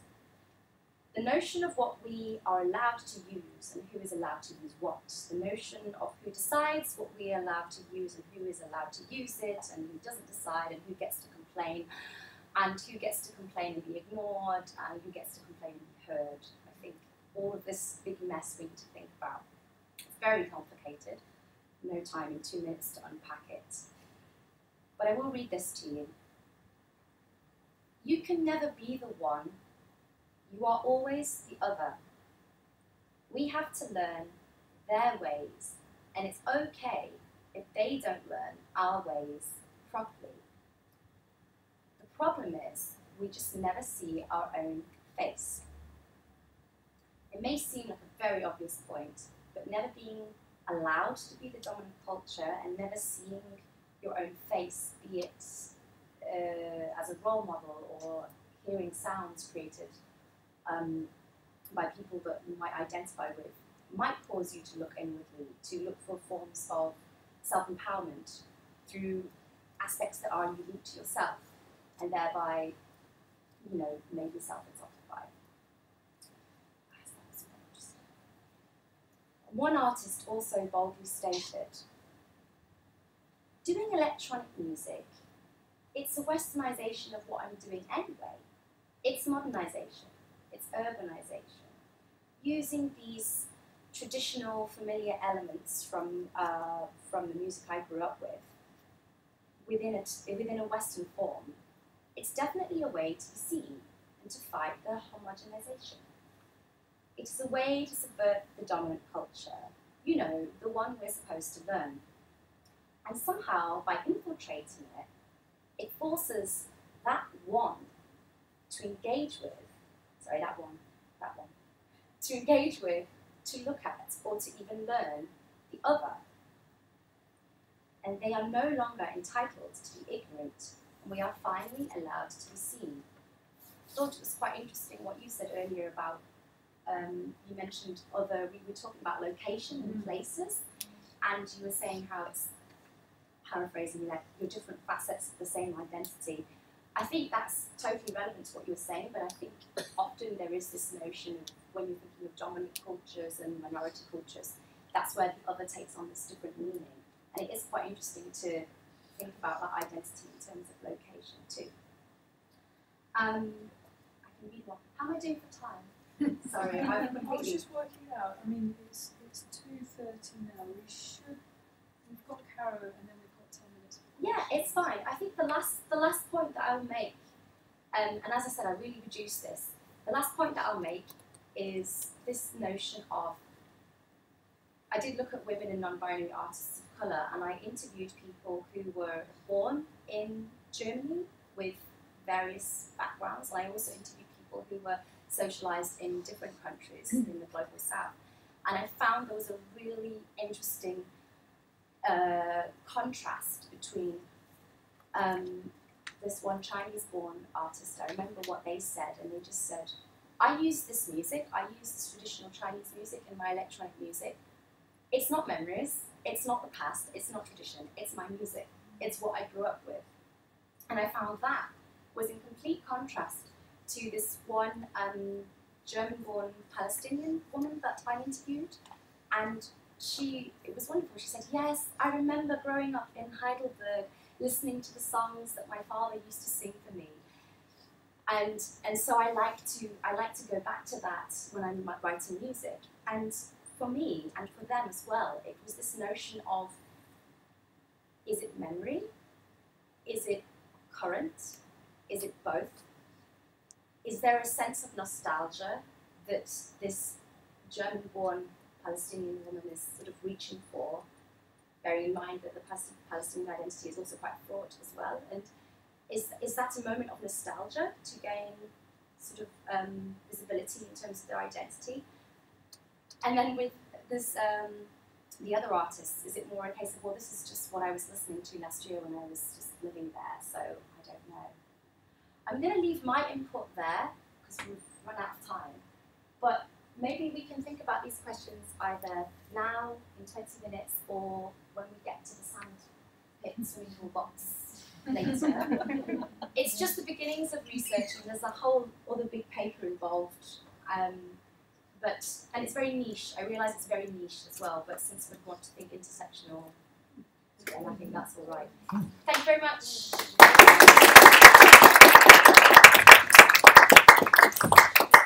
It's also important to point out that these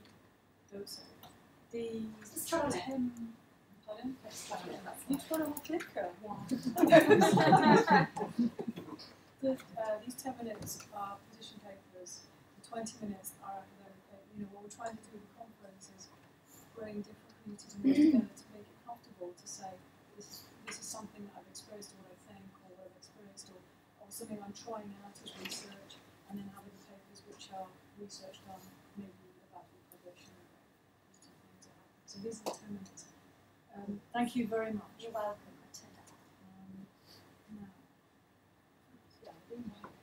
I'm going to suggest to do it from the back. Why not? We might swap. I'll swap. Yes.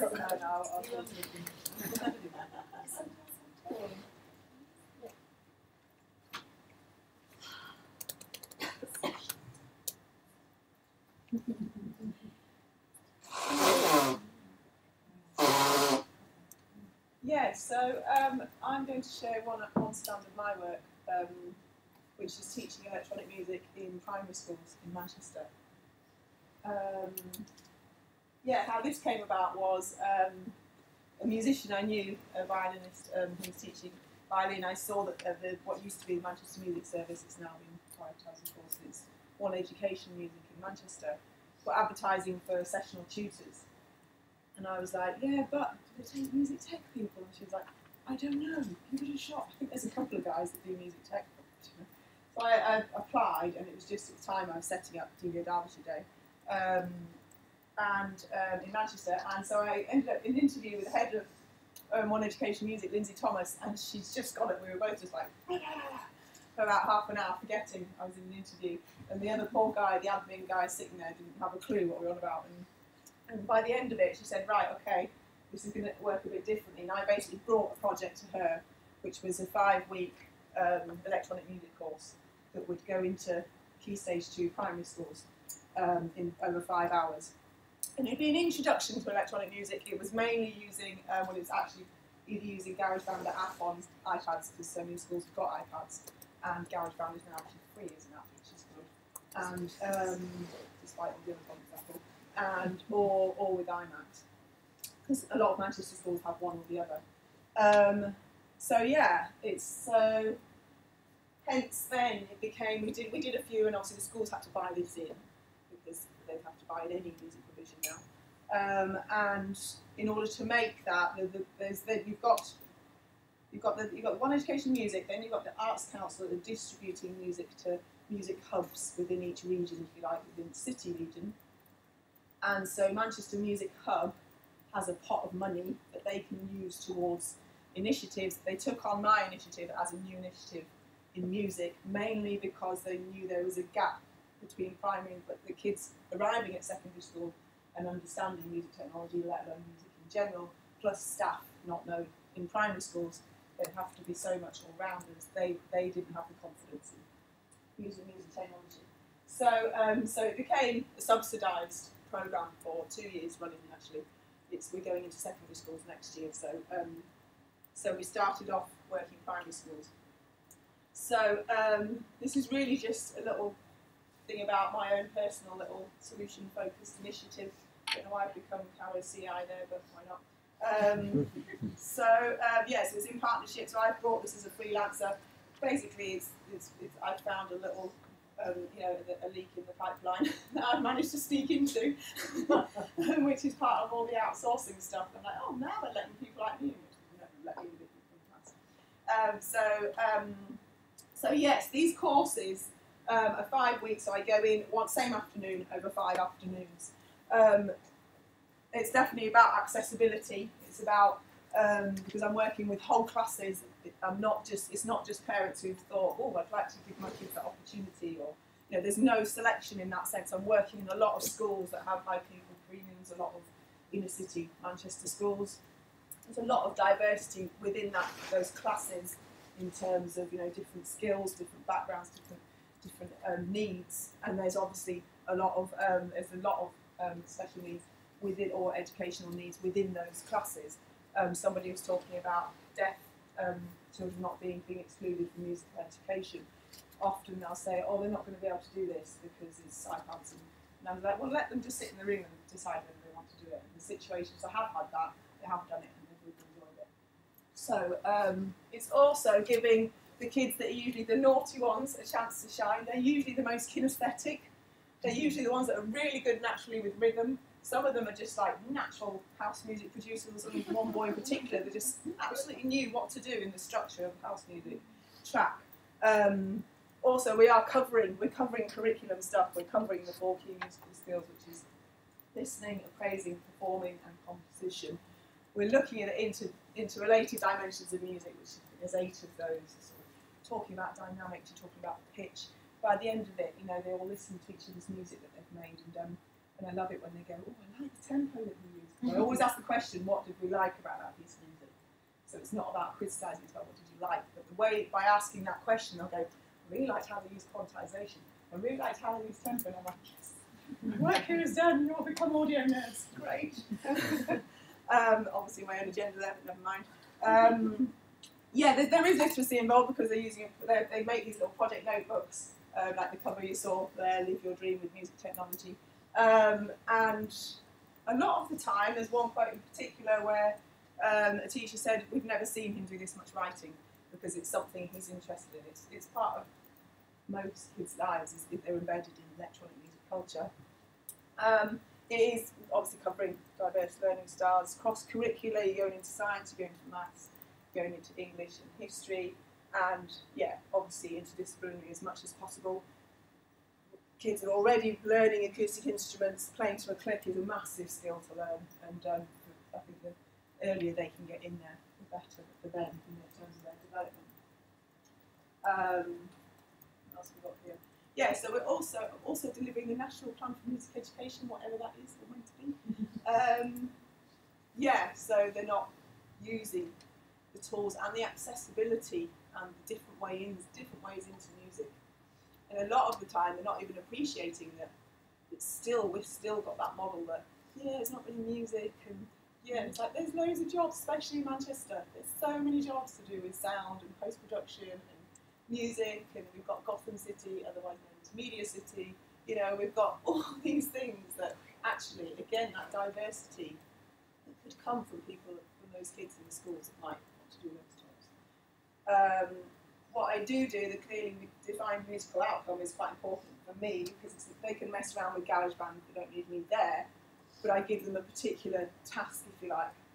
I'm just going to go through what we cover. So yeah, this is some of the nice quotes. I wish we could do something there. I've learned to be an electronic composer. I want to be a musician when I grow up, because she'd never heard of the term musician.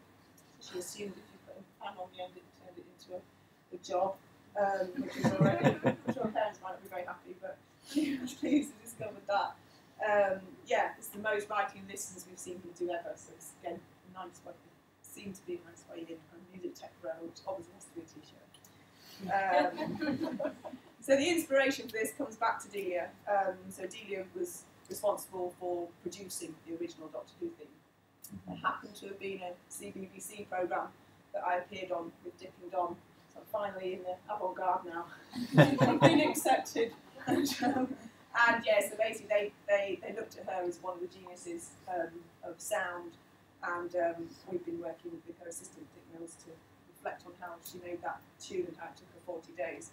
So a lot of kids know that. A lot of kids are aware. They've either seen that CBBC episode, or they're aware of Doctor Who because of its resurgence in popular culture. So using the Doctor Who theme, it sort of has three quite nice, easy layers. So they deconstruct. Actually went into school recently, and the teacher said, "Oh, no, they're not going to be able to do that. They can't take music apart. They're not able to do that. They're too young, kind of thing." They did it straight away. But she was pleasantly surprised. But you've got that diddle-a-dum, diddle-a-dum, the rhythm. You know, so I get all that from what is that? What is that doing? What's that part of the music?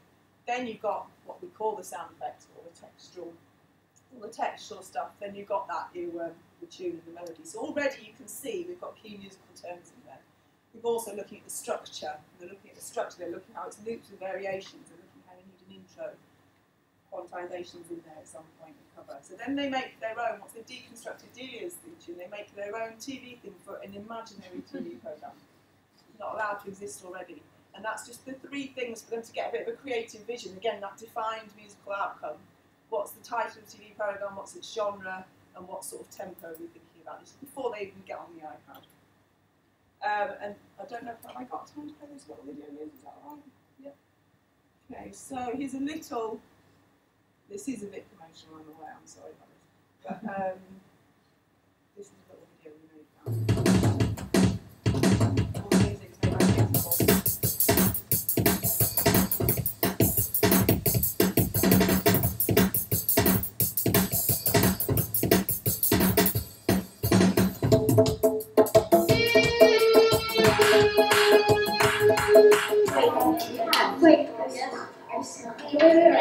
Oh, I like the top.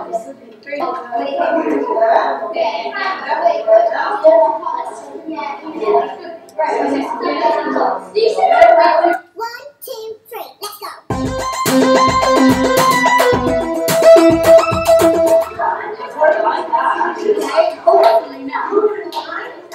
That is good.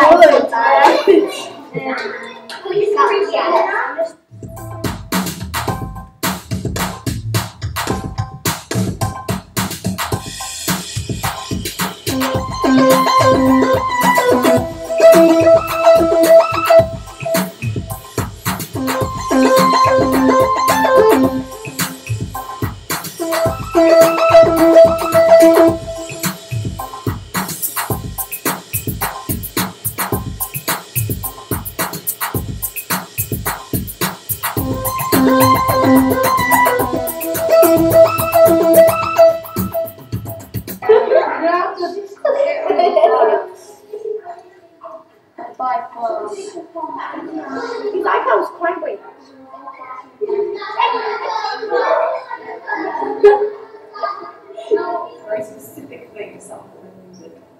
Isn't it a piece of music that's just a bit?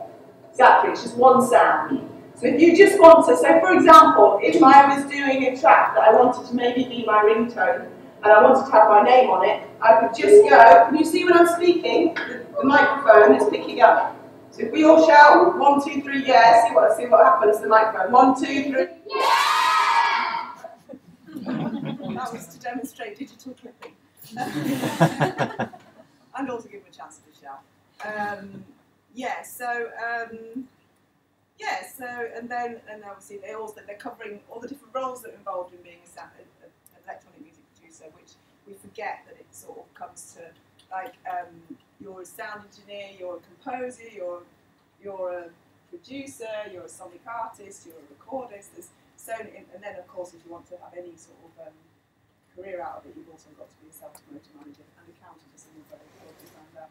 I haven't got around to the accountant bit yet this year. I will get around to that. Reminder. So yeah, so this is the final mix, and they're sort of learning all the engineering side of things, and it's just a taste of them, really. So the idea is, to be empowering people, young people, and I like the fact that I'm working with old classes, and it's not somebody selecting that this child should go forward and do this. So yeah, all thanks to Casey and Manchester Music for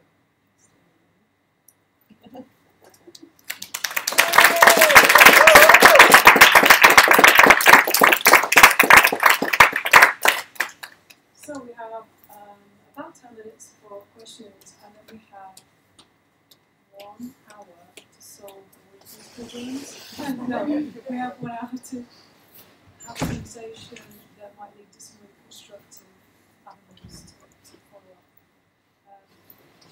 Oh, you're there. I was looking for you. So, any questions? I have a sort of a comment and question for Shanti. I work in some field in Berlin with friends and colleagues, so full disclosure there. And I'm also interested in how we can decolonise arts and music. So I just wanted to put it out there, and maybe you can say something about it, that the context of like Berlin and Germany, and that colonial history and ideas of decolonisation are at a very different stage in Germany than they would be considered here in the UK, like behind, to kind of position it. And that I'm wondering, just when I was listening to you talk, if that's a strategy that musicians kind of more specifically in Berlin develop. I don't know if you've reflected much on this level, but it just struck me when you were saying these quotes, and with like some seminars I've been taking at the moment, like maybe that strategy is really needed there, where it might not be needed in other countries and other national, with other countries with other national histories and etc. So maybe you could just comment on that kind of geographical positioning. Yes. Surprisingly, as much as Rosanna and I talk, we've never actually talked about this. So no, that's a really good point, because that is actually something that I want to look at, is how that would compare to artists living elsewhere, maybe London or Nottingham, which is where I'm originally from. But yeah, I think you might be right. I think that the general tendency in conversations I've had with people is it seems to be something that is a strategy used in this Berlin context, because this notion of recognising colonial past and then making trying to find ways to decolonise various sectors is quite new compared to the UK and compared to other places. So I'd be tempted to agree with you that it might just be that, but I would like to have a look. Yeah, and maybe like to ask more people. Another anecdote to amplify that. I work with similar kids of similar backgrounds to what you referenced at the beginning, in the same parts of Berlin, and you said like how you're read, and I think that's really important to emphasise in the German context again. And you probably have your other experiences, but I just wanted to share this. Several times when I've been working with classes with kids from very diverse backgrounds, if I don't say I'm from Australia, I'm working in German, running workshops.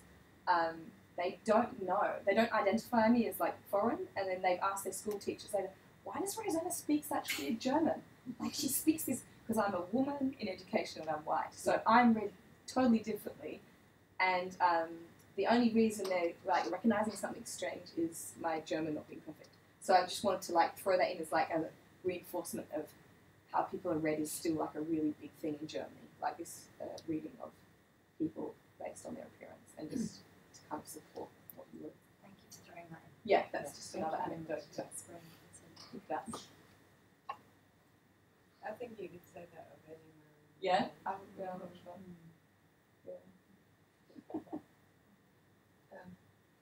Comment to both and question to both.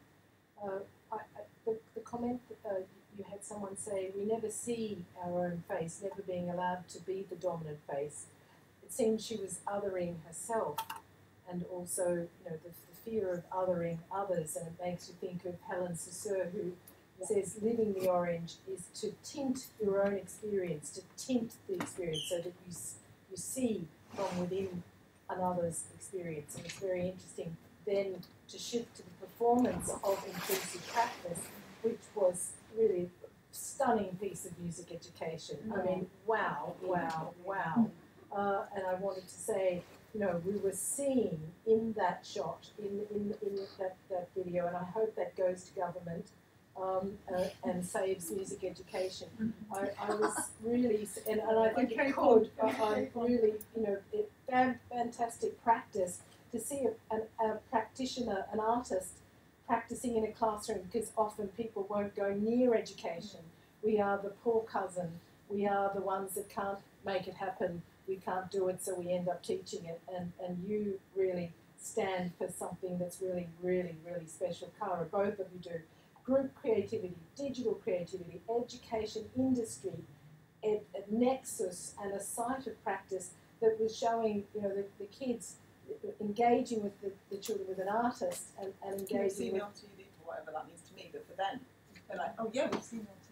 So, Yeah, so huge. also, I mean, absolutely huge. And to be talking with, you know, people who probably feel like they don't have a voice, to be actually reflecting on their own voice in terms of othering and getting them to think about that is the first step. Yours is the first step. These are steps forward. Very, very positive. Really, this is a high. Here's the question. Here's the question. Now, go on, bring it on, we're ready now. Do you feel that high? And does it give you a high? And how can you share that high, if so?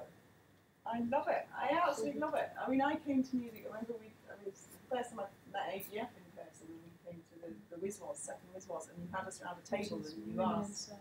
Sorry, yeah, Women in Sound, Women on Sound, Linda Keith organising in Manchester. And we sat around this table, and the question was, what was your route into, you know, electronic music or music technology or engineering or this your career? None of us around the table had gone to university. None of us. I saw a keyboard at the age of 13, and for some reason I said, you will never get me on that. I left that school because I was going to have to do music. I was petrified for some reason. I don't know what was going on there. It was only when I was laid up and I could play beaver around on my own in a double-decker bus in the middle of nowhere on the Core Poly 800 and pedals in the 4-track and listening to a lot of Warp records and you know, and that sort of private space that I could develop my own musical language, and then to go back into a school and to hear, you know, this black girl putting a hand up and saying, I never knew the Doctor Who thing was made by a girl, maybe I could do that, you know, and then having girls. I interviewed a group of girls about the pros and cons of quantization after this 5-week course, and they could tell me what the pros and cons of quantization were after just 5 hours, you know, of spending with me. But for me, yeah, it gives me a real buzz. I love it, and I love the music they come up with. They come up with some awesome music, and they some weird shit. They do weird shit really well, especially the quiet girls who don't scream. And I think it's the geek. It's like the quiet. That's Yeah. Like the freaky shit happens. So I feel like I'm doing a tiny bit of inspiring the next generation of wonky musicians, and someone's got to do it. That's brilliant. I think also that key stage 2 is the important age because it's before you choose your musical tribe. Yeah. It's before you go, I'm this or I'm that. And I think that's when you get kids to really be open and experimental. And boys in the room didn't know the Doctor Who was made by a girl. Boys in the room are hearing about Julia Derbyshire, they're seeing that it's my job, they're seeing all the other girls being really confident and just do it, you know, and then whether they're working as girls or boys groups. And Yeah, that you can see has an the impact as well. Right. Yeah. So it normalises it. If I may add, my high, apart from just also being excited when kids do stuff, is that we're starting to have the difficult conversations. And I think I will just keep saying, like, to me, I'm really happy that we're getting tangled up and we're getting confused and we're trying to, and we're getting a bit disheartened. I'm very happy that we're getting disheartened because we can't always find the answers, because it means that we're slowly getting there. So that would just be, in terms of the sort of like, the way forward, like you said, the steps, you know, it's great to have these steps because I know that we're getting there. So I just want to say, like, just let's keep having the conversations. And it's hard, but that means we're doing something.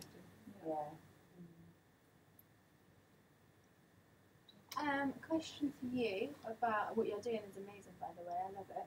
I've tried. I live in Malta, and I've tried so hard to set something up because there is no music education in music technology, and nobody is interested at all in it. But it is slightly behind in Malta, so they're not into technology, and they're not. It's not like electronic music is EDM. There is no other electronic music, and it's not approved of by adults, and therefore it's not worth teaching. Right. But what I do a lot of music therapy. Yeah.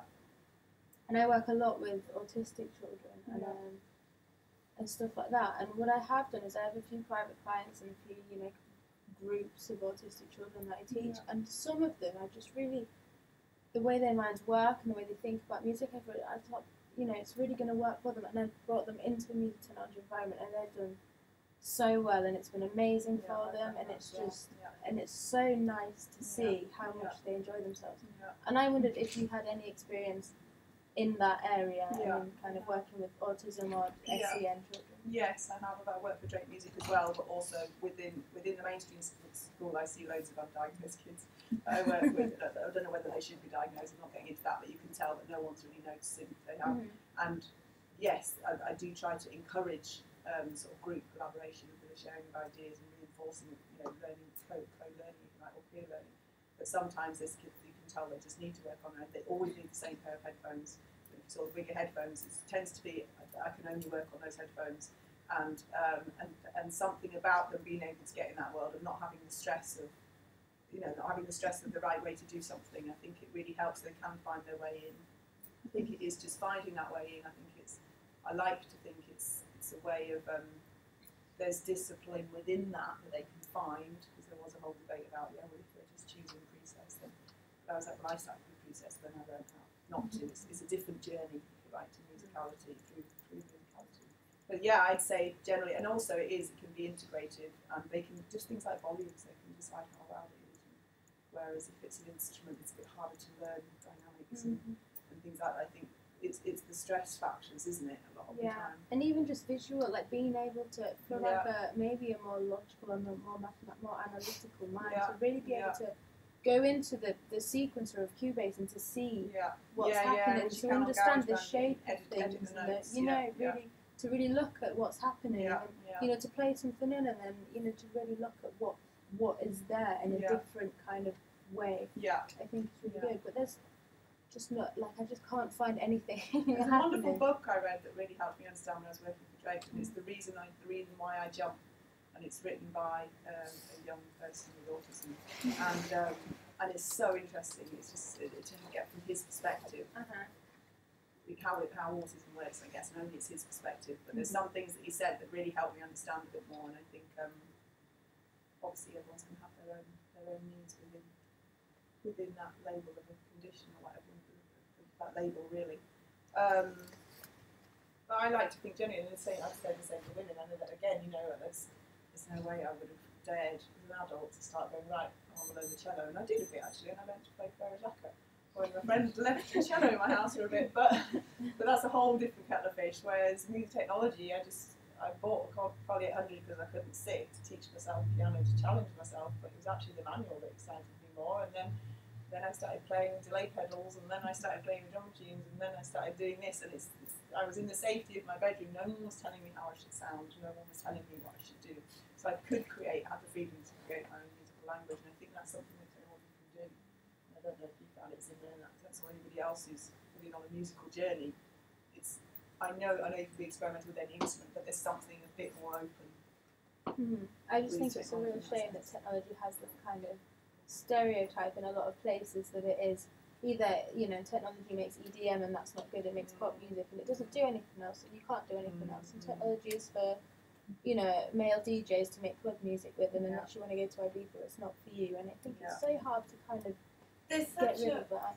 I mean, just to quickly pop it, there's such a long history, and Pierre-Henri's just died this week. I mean, I think in reference to that, I think you can go back and for those people who maybe you're trying to convince to allow you access to that space, there was a lot of lineage. There's a strong lineage. There's a strong lineage that you could help make your case. Yeah, you've got the Dr. Who thing, you've got Daphne Oram who set up the radiophonic workshop, you've got Elsa Padden, Marie Padden. I've just worked as a researcher on the international, trying to catalogue the early electronic music, female electronic music pioneers, and you know there is that lineage, but also we actually, one little victory we had at the last Delia Derbyshire Day was we had Brian Hodgson there, who's one of our trustees, but also was Delia's best friend and worked on the Doctor Who. He's just a very refined sound engineer and sound artist and composer, and he said hasn't touched music since he left the BBC, and he took GarageBand off his iPad because he said it just looked hideous. He didn't want anything to do with it. By the end of the workshop, he was like, and he's in his 80s, you know, because actually I think it's got a pitch shifting sampler in it. That's massive. I was so pleasantly surprised to find that. It basically means you just, you know, anyone have found that loads, you know, within disabled people, whether it's children, adults, and kids of all ages, to be able to even say your name and hear it back to you. Pitch shift that, which now the kids have come up with two terms, which is munchkinisation, which is extreme pitch shifting higher, and zombification, which is extreme pitch shifting lower. So these terms are now being bandied around every time I do a course, and the kids obviously latch onto that. So if that becomes part of the lexicon, it won't be times. But that raises wider questions about who the demographic is, designing the interface, designing the building. Definitely. But the possibilities are there. And what was lovely, this time we did Delia Derbyshire, I co-facilitated the workshops. We did one for kids, one for adults. With Daniel Weaver, who's a sound artist. I showed him GarageBand and how I was using it, and he was like, that's disgusting, why would you want to do that? And so he basically showed me a way to use it like a tape looping machine. So you just do an audio recording, you can, in the settings, you can reverse it, you can change the speed of it, you obviously chop it up like you do tape. Basically, he went back to those original techniques. So we did the workshop without using any of the virtual instruments in GarageBand. And so nobody used anything that recognised, nobody used a musical instrument. We had all the pile of objects.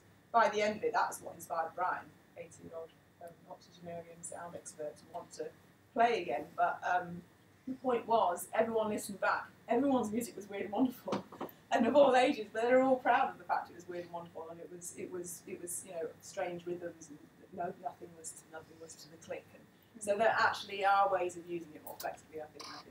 Yeah, definitely. I know it's Apple, but if you can get hold of those products, then use it for the Apple as well.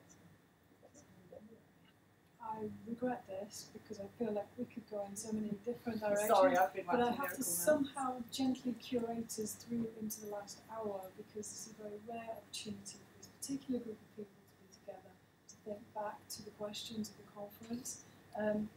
What I'd like to do is just give us 2 minutes, don't go far, because we really don't have very long, to just have a break. I'll get the Padlet up here, or we could use the board, or there's that pads, and I've got pieces of paper. There we go.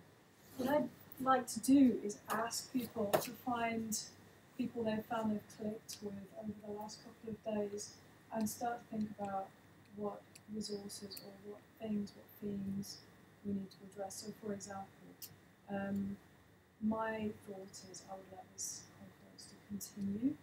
And actually, as we walked in the room, Jess said, next year. And I thought, yeah. Okay.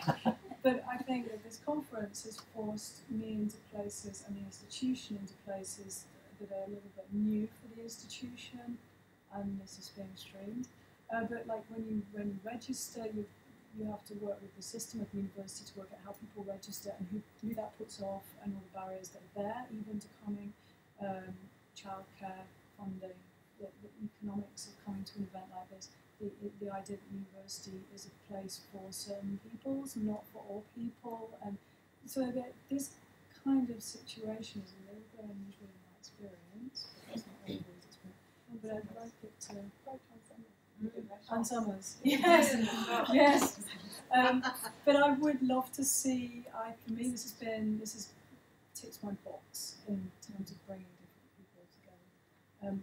But I would like to try and convene a group that will take responsibility for this, moving into different institutions, different spaces, one each year, but to take a balanced sort of workload on that. So that probably means people who are full-time paid rather than people who are self-employed, but to have people who are self-employed able to consult and inform that process, which is the process that we have here, because it's super important, it's collaborative.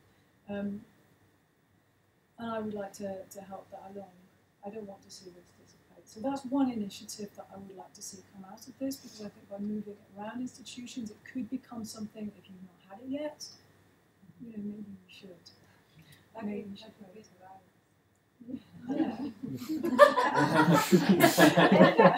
They've got to catch that cult. Do we want to, this is just, I'm just thinking, do we want to do it next door where there's tables, or do we want to come in here and do it? What was your idea of where to do this? Actually, it was in here, but next door makes more sense. I just suddenly thought, I don't know. It's not a bit echoey out there. Yeah, whatever, I don't know. See, do it. Devo, can we devo? What was that? That's great. Did you bring your Devo? Devo. We should have one. Devo plugin. I'm not convinced at the moment that the Padlet is going to work, just because we haven't got time to really get everybody on it. We have loads of paper, and what I really like to say, like groups maybe 2 and 3, rather than bigger than that, where people can't speak, because I want to hear everybody's sort of contributions. And we've got, if we take it for half an hour, but something concrete, and that can be academic, it can be industry, you know, it can be where you're from, but something that you would like to take forwards, or like somebody to take forwards, that responds to one of the key things that resonates with you in the conference. I know there's a lot of people here who've I've not really heard your voices, and I heard everybody's voices.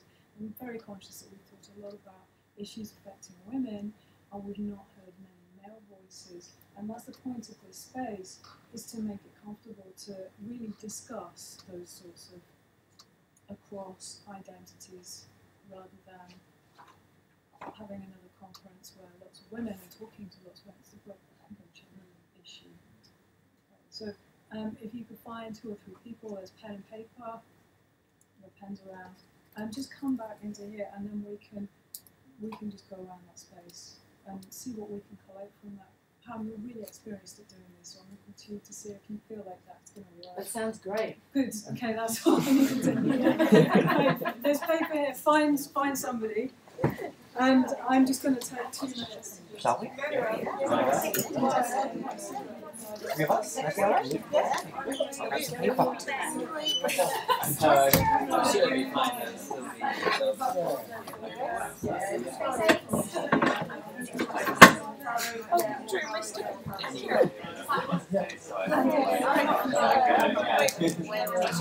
Hydrate first.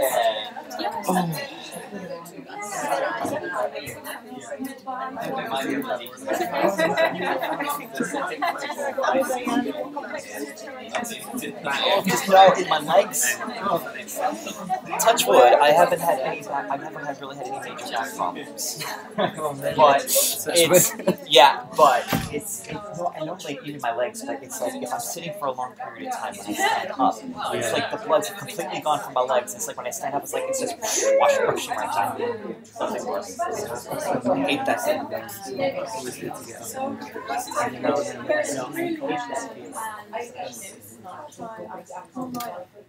Like in school where you had to, like I remember having to sit on the floor, sit on the floor with your legs crossed. I could never do that. I do that on the chair sometimes. Never that. You want some like meat? I guess I can do that.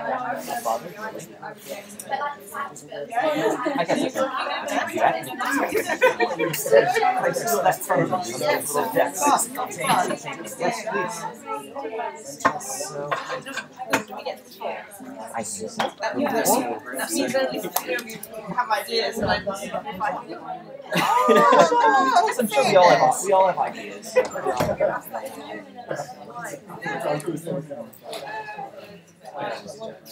We can do. I would say I was so join us. Is that the program? Who's the 2? Yes.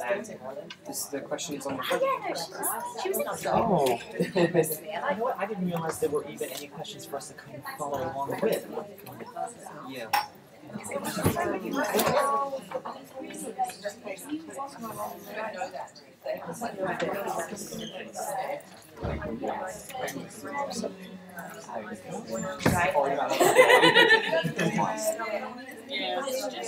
Cool. Yeah. Let's. You know, it's not somewhere I would stay for providing you with lots of opportunities.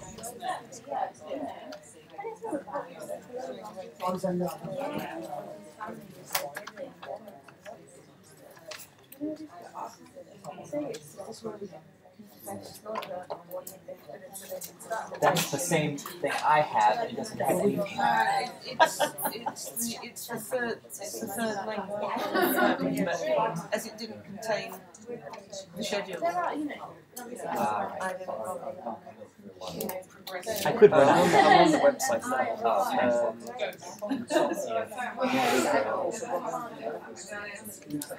Yeah, I saw you second one. Oh, is it? Who's going to join us?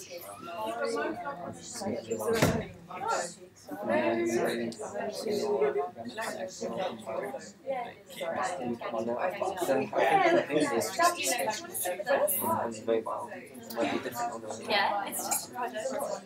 Because I know there's still copies of the schedule out there. Yeah. Oh, there aren't any. Okay. No, I don't think so. Identify everything. Yeah, you're so. Yeah, I was thinking about this. So I guess maybe and kind I of was a trying your face, and I was like, fill oh, in yeah, some blanks okay, that's interesting. So it's really nice that you share that. Actually, I'm just gonna grab my stuff so that. Yeah, I'll get some. Yeah, that's what I was thinking. Go that route, I I've really tried to talk so many times.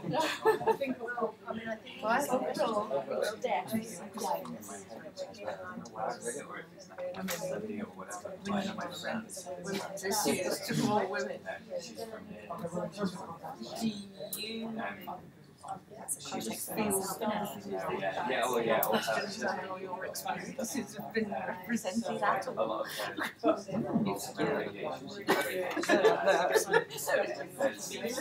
very much Yesterday there was she forgot her name. She was on the panel. She had her glasses on and she was on the beam. Yeah, I think that was her. You want me to meet? She made a really good point on to make changes and stuff. You need to have the other side, like people that to show you to get behind her for what she was saying. Because if you're just giving your point out and shout at people down, and just feel like they're being shouted at and being told a different way to think rather than being shown that. That's why I was trying to say it was quite harsh, because at the time it goes. It's not, and I was really hoping that you responded to that. So proposing different approaches. So what you said to me, one of the things you said to me was I did take things outside of the academic context. How does everyone feel about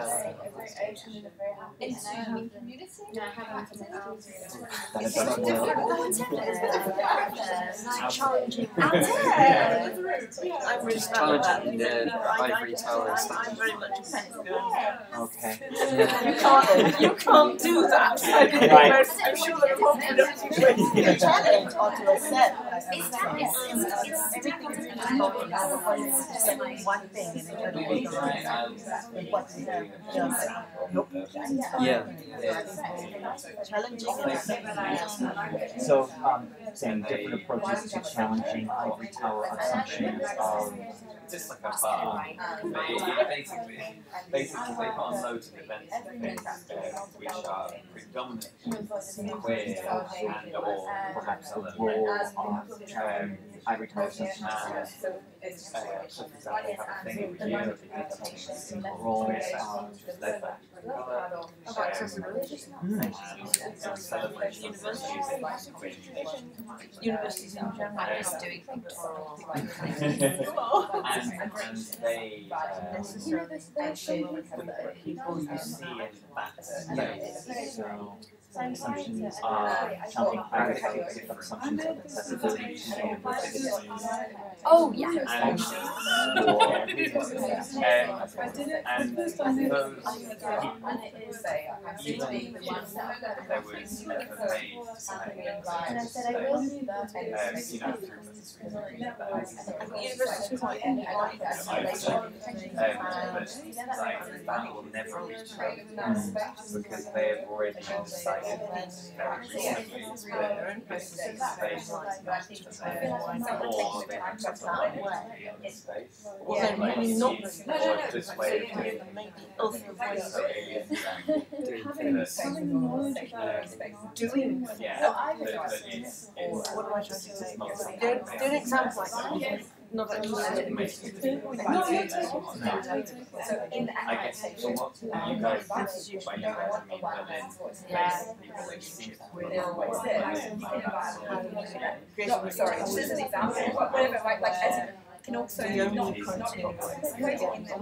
anyway, that's all I was thinking. So like, I mean,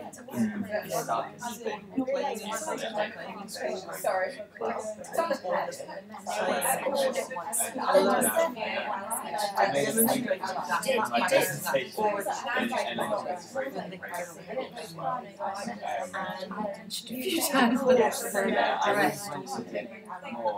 Develop them into skills. I always find it difficult to know where to more abstract. Because I don't want to be treading on your toes, but I don't want it's your job to do it all that work. This is a great point that Rosie was talking about last night and on the train here.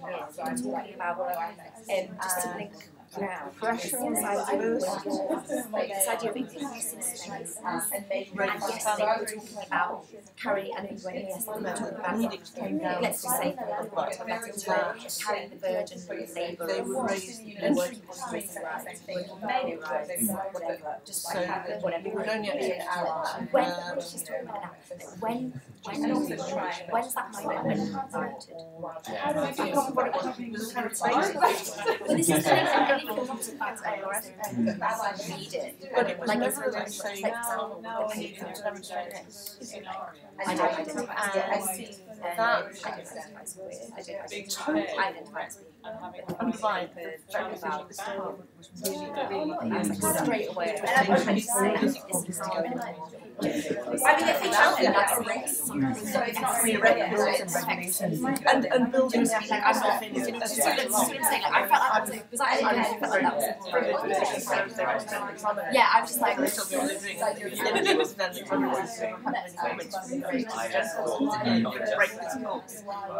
got to rethink this policy. The thing that this course is unique for is taking these I don't know whether they listen to it's kind of that universities are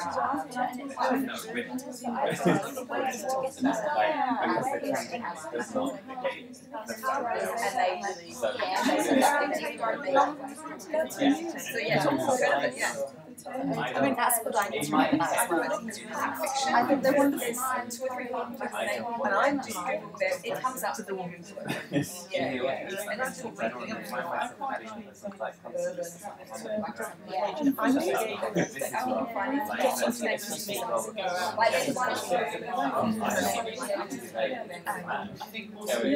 I was coached. Yeah,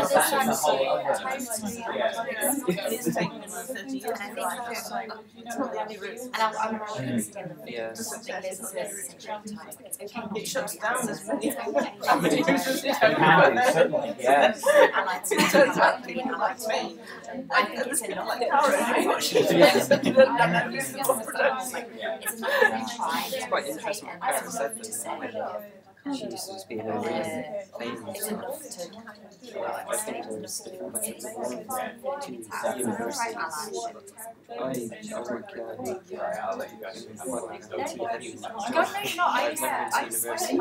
to university. My college was all in art and design. that are working in IT. Self-learning yourself. We're going to be like you're supposed to be graduate, you're supposed to go to university, then go to a job like that. But I think I agree with what you said, if you show burning passion to do something, really interesting. People should be accepted for that rather than I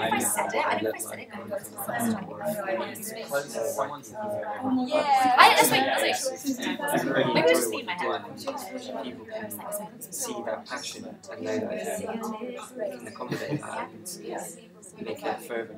Yeah, Actually, I always think that's what diversity should be. So, phrase it, different approaches to challenging ivory tower assumptions of accessibility and policies, regulations. No, you don't just. I was kind of annoyed with myself that I didn't. Regulations and traditions. Okay, we can I'm wondering if that was of accepting students onto okay, links like capitalism and like the situation. It's just never addressed. It's always the thing that was the last thing, and I think your given name, your family name, and what your first degree is. Right. Qualification. Hang on a minute. So I've got a name and I've got a surname. I think you're really saying I can't come and do advanced study because I don't have two letters from you can have students. Yeah.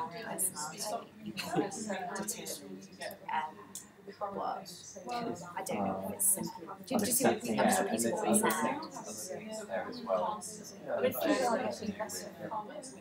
Yeah, maybe like an anonymous space. You didn't have that's it stopped at that point. The many places in the world where you really have a name. Yeah. We can't fill the form in. What's your other name? What's this name? Is it? Yeah, right. You don't have James. When they said you read this back and for everything. Different approaches to challenging ivory tower assumptions accessibility to well, maybe it's not of accessibility, but just different approaches to challenging ivory tower assumptions of university regulations and conditions of accepting students onto undergraduate and postgraduate courses. Does that work for everybody? Yeah. And so we're talking jobs outside of academia? No, I'm again.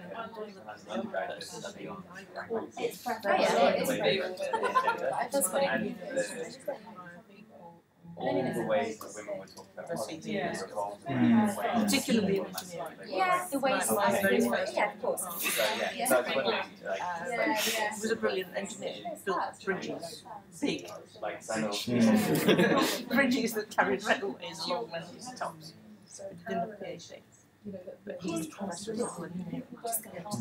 And 10 years later, no way he was university numbers, he says, no PhD. Yeah. No. Do you think that's a good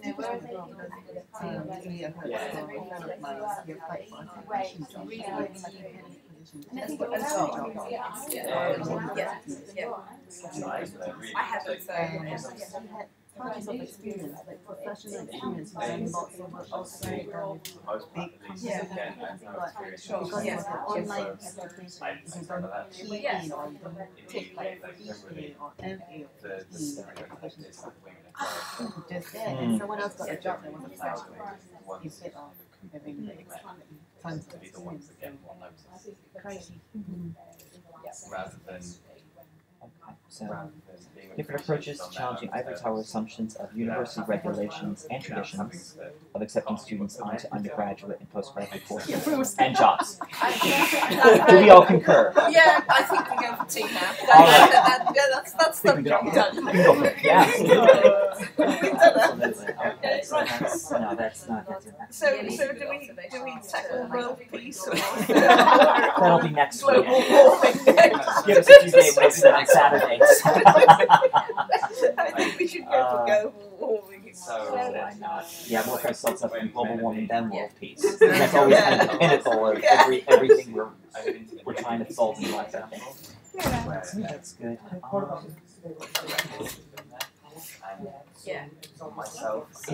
I mean, coming into this conference, I knew that it was going to be very engaging, stimulating. It has been, and particularly hearing so many different perspectives on, you know, music production, electronic production, music production, you know, everything. But one thing that I feel that's missing a little bit, I mean, Holly kind of covered it a little bit, but talking about particularly gay male experiences in electronic music. This is something that I'm part of my PhD research is I'm analyzing the soundtracks, the electronic soundtracks from Derek Jarman's stuff. And Jarman very much a pioneer, very much a and when I did my research in trying to find queer themes in electronic electroacoustic music, particularly gay male perspectives and angles, I've come up really on a brick wall, to a brick wall. I really haven't been able to find a lot. There's only one article that I've really come across by a Canadian electroacoustic composer, Barry Truex, that really talks about kind of the homosexual, homoerotic angles that could be risen, be talked about with electronic electroacoustic music. So I think that's another, talking specifically from, talking about type of experience centric. There could be a little bit more talk about kind of the gay male perspective, you know, really kind of something around things and kind of put a bit more of kind of the male gender aspect, but also talking about gay queer male perspective on does that make sense? Yeah. So again, I mean, Holly's covered that a little bit, but for me, all the way to thinking, I find that seem like musical practice, if you like. I would like to learn more about the differences between sensory gay male compared with the impression thing. You know, because it was blurred. And some of this comes out of his miserable experience as a person. It's obviously because of depression. I mean, I guess my question is, if in a nice ideal world, gay men were persecuted, which other issues would still exist? What is unique about your perspective on things separate from the persecution perspective? Yeah. Because different life views, but it's colour. It has to be coloured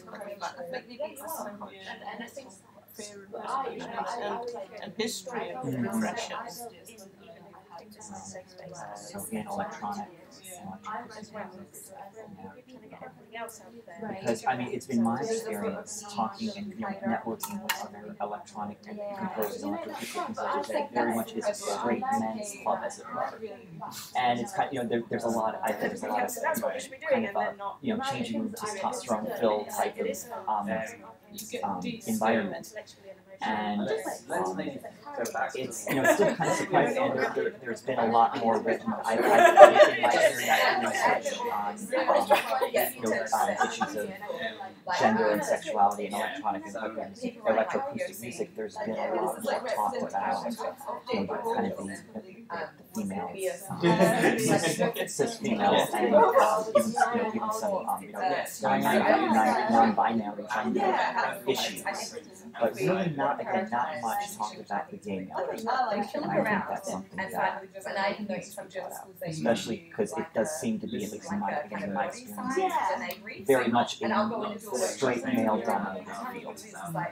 This sort of thing, what they're doing, and it's because they agree with the kids. Oh yeah, me too, they do this thing. And I don't know if that's a some other cultures or different communities. I don't know where it comes from. But you can look at various other things and introduce it. There's some good things happening. It's still there's a really good that's a limitation. Maybe we'll just look around and see what can she's from a work. I had the opportunity to engage she was talking about how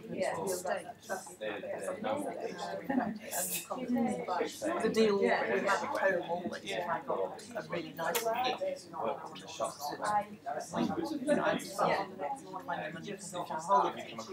because it gave me a travelling knowledge and I could actually do the flights without having to take 3 bags into the ladies' loo because you're not allowed to leave a bag. And I'm not saying I only took him because he was a lady from Caribbean.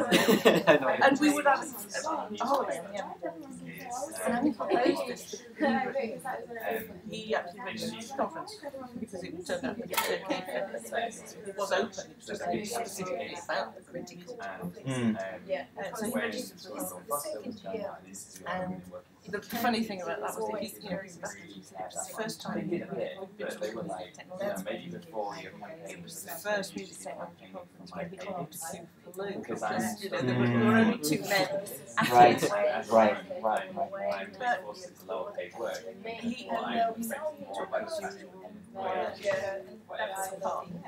So I think this is that.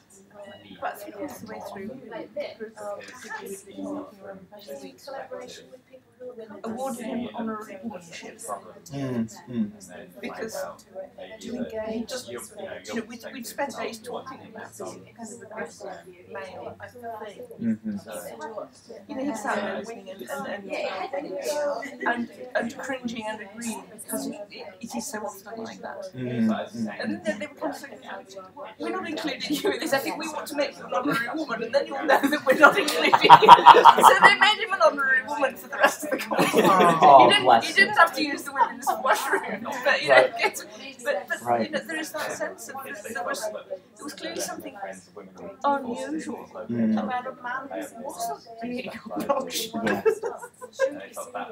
Because of course we're all obnoxious by our of course. But so he wears the honorary woman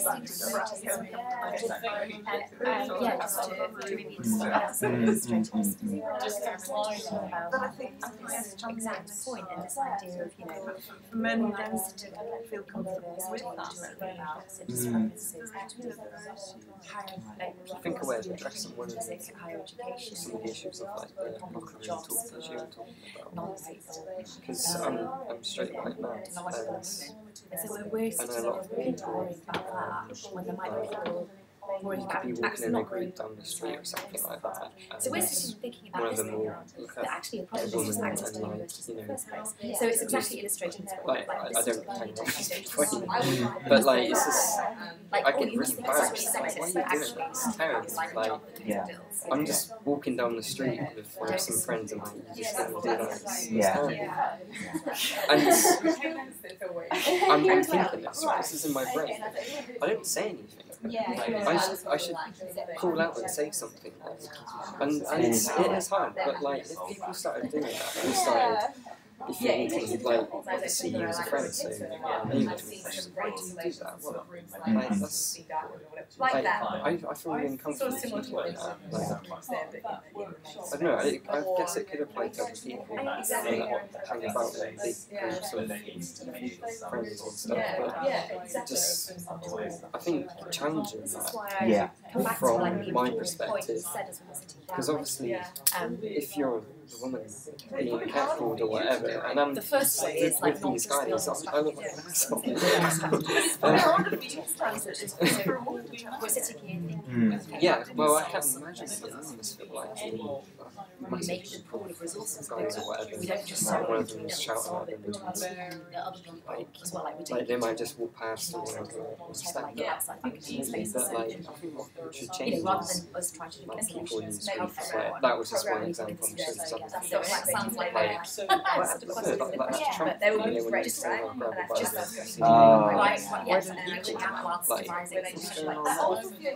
there's so many examples of it. People just need to call each other out and say, why are you saying this? Why do you think this? In a perfect world, that would be wonderful. It would be great if that would happen. But I think, a lot of when those sorts of things happen, a lot of it is peer pressure, right? And wanting to conform and wanting to not, because we are. That's the reason why I didn't say anything, because then I'd be worried like everyone's like, yeah. What do you mean? Like it's just like, but then you've got that pressure, so it's really It's difficult. I mean, I think we all struggle with that. There are times now where it's like, I'll be with friends, walking down the street, and some of the things that they say about it, it's just. I mean, I would love to say something, but at the same time, it's just kind of that innate, kind of biologically built-in mechanism where we just don't want to alienate ourselves, especially from people that we consider friends or people that we consider to be close to. So I mean, it's kind of the same thing. Like the kind of the catchphrase for the past few years have been, just saying that's so gay. Like, that's a phrase that irritates the hell out of me. I mean, if any of my friends ever, I haven't heard it for a while, but if any of my friends would ever say that in front of me, I'd just give them the dirtiest look. And that is something I will normally do, but I will call people out on. That's one thing that's really crossing the line. But it's amazing how like phrases like that just kind of get wrapped into our everyday vernacular for many people, and it takes a lot of effort and a lot of conscious thought to not use that sort of phraseology. Because it's weaved into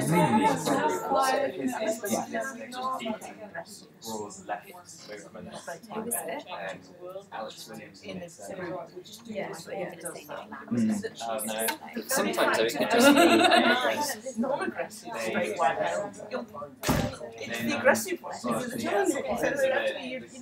Yeah. Find your niceness, then you don't want to go and slap him around the And that's the thing too. It's like when I have like.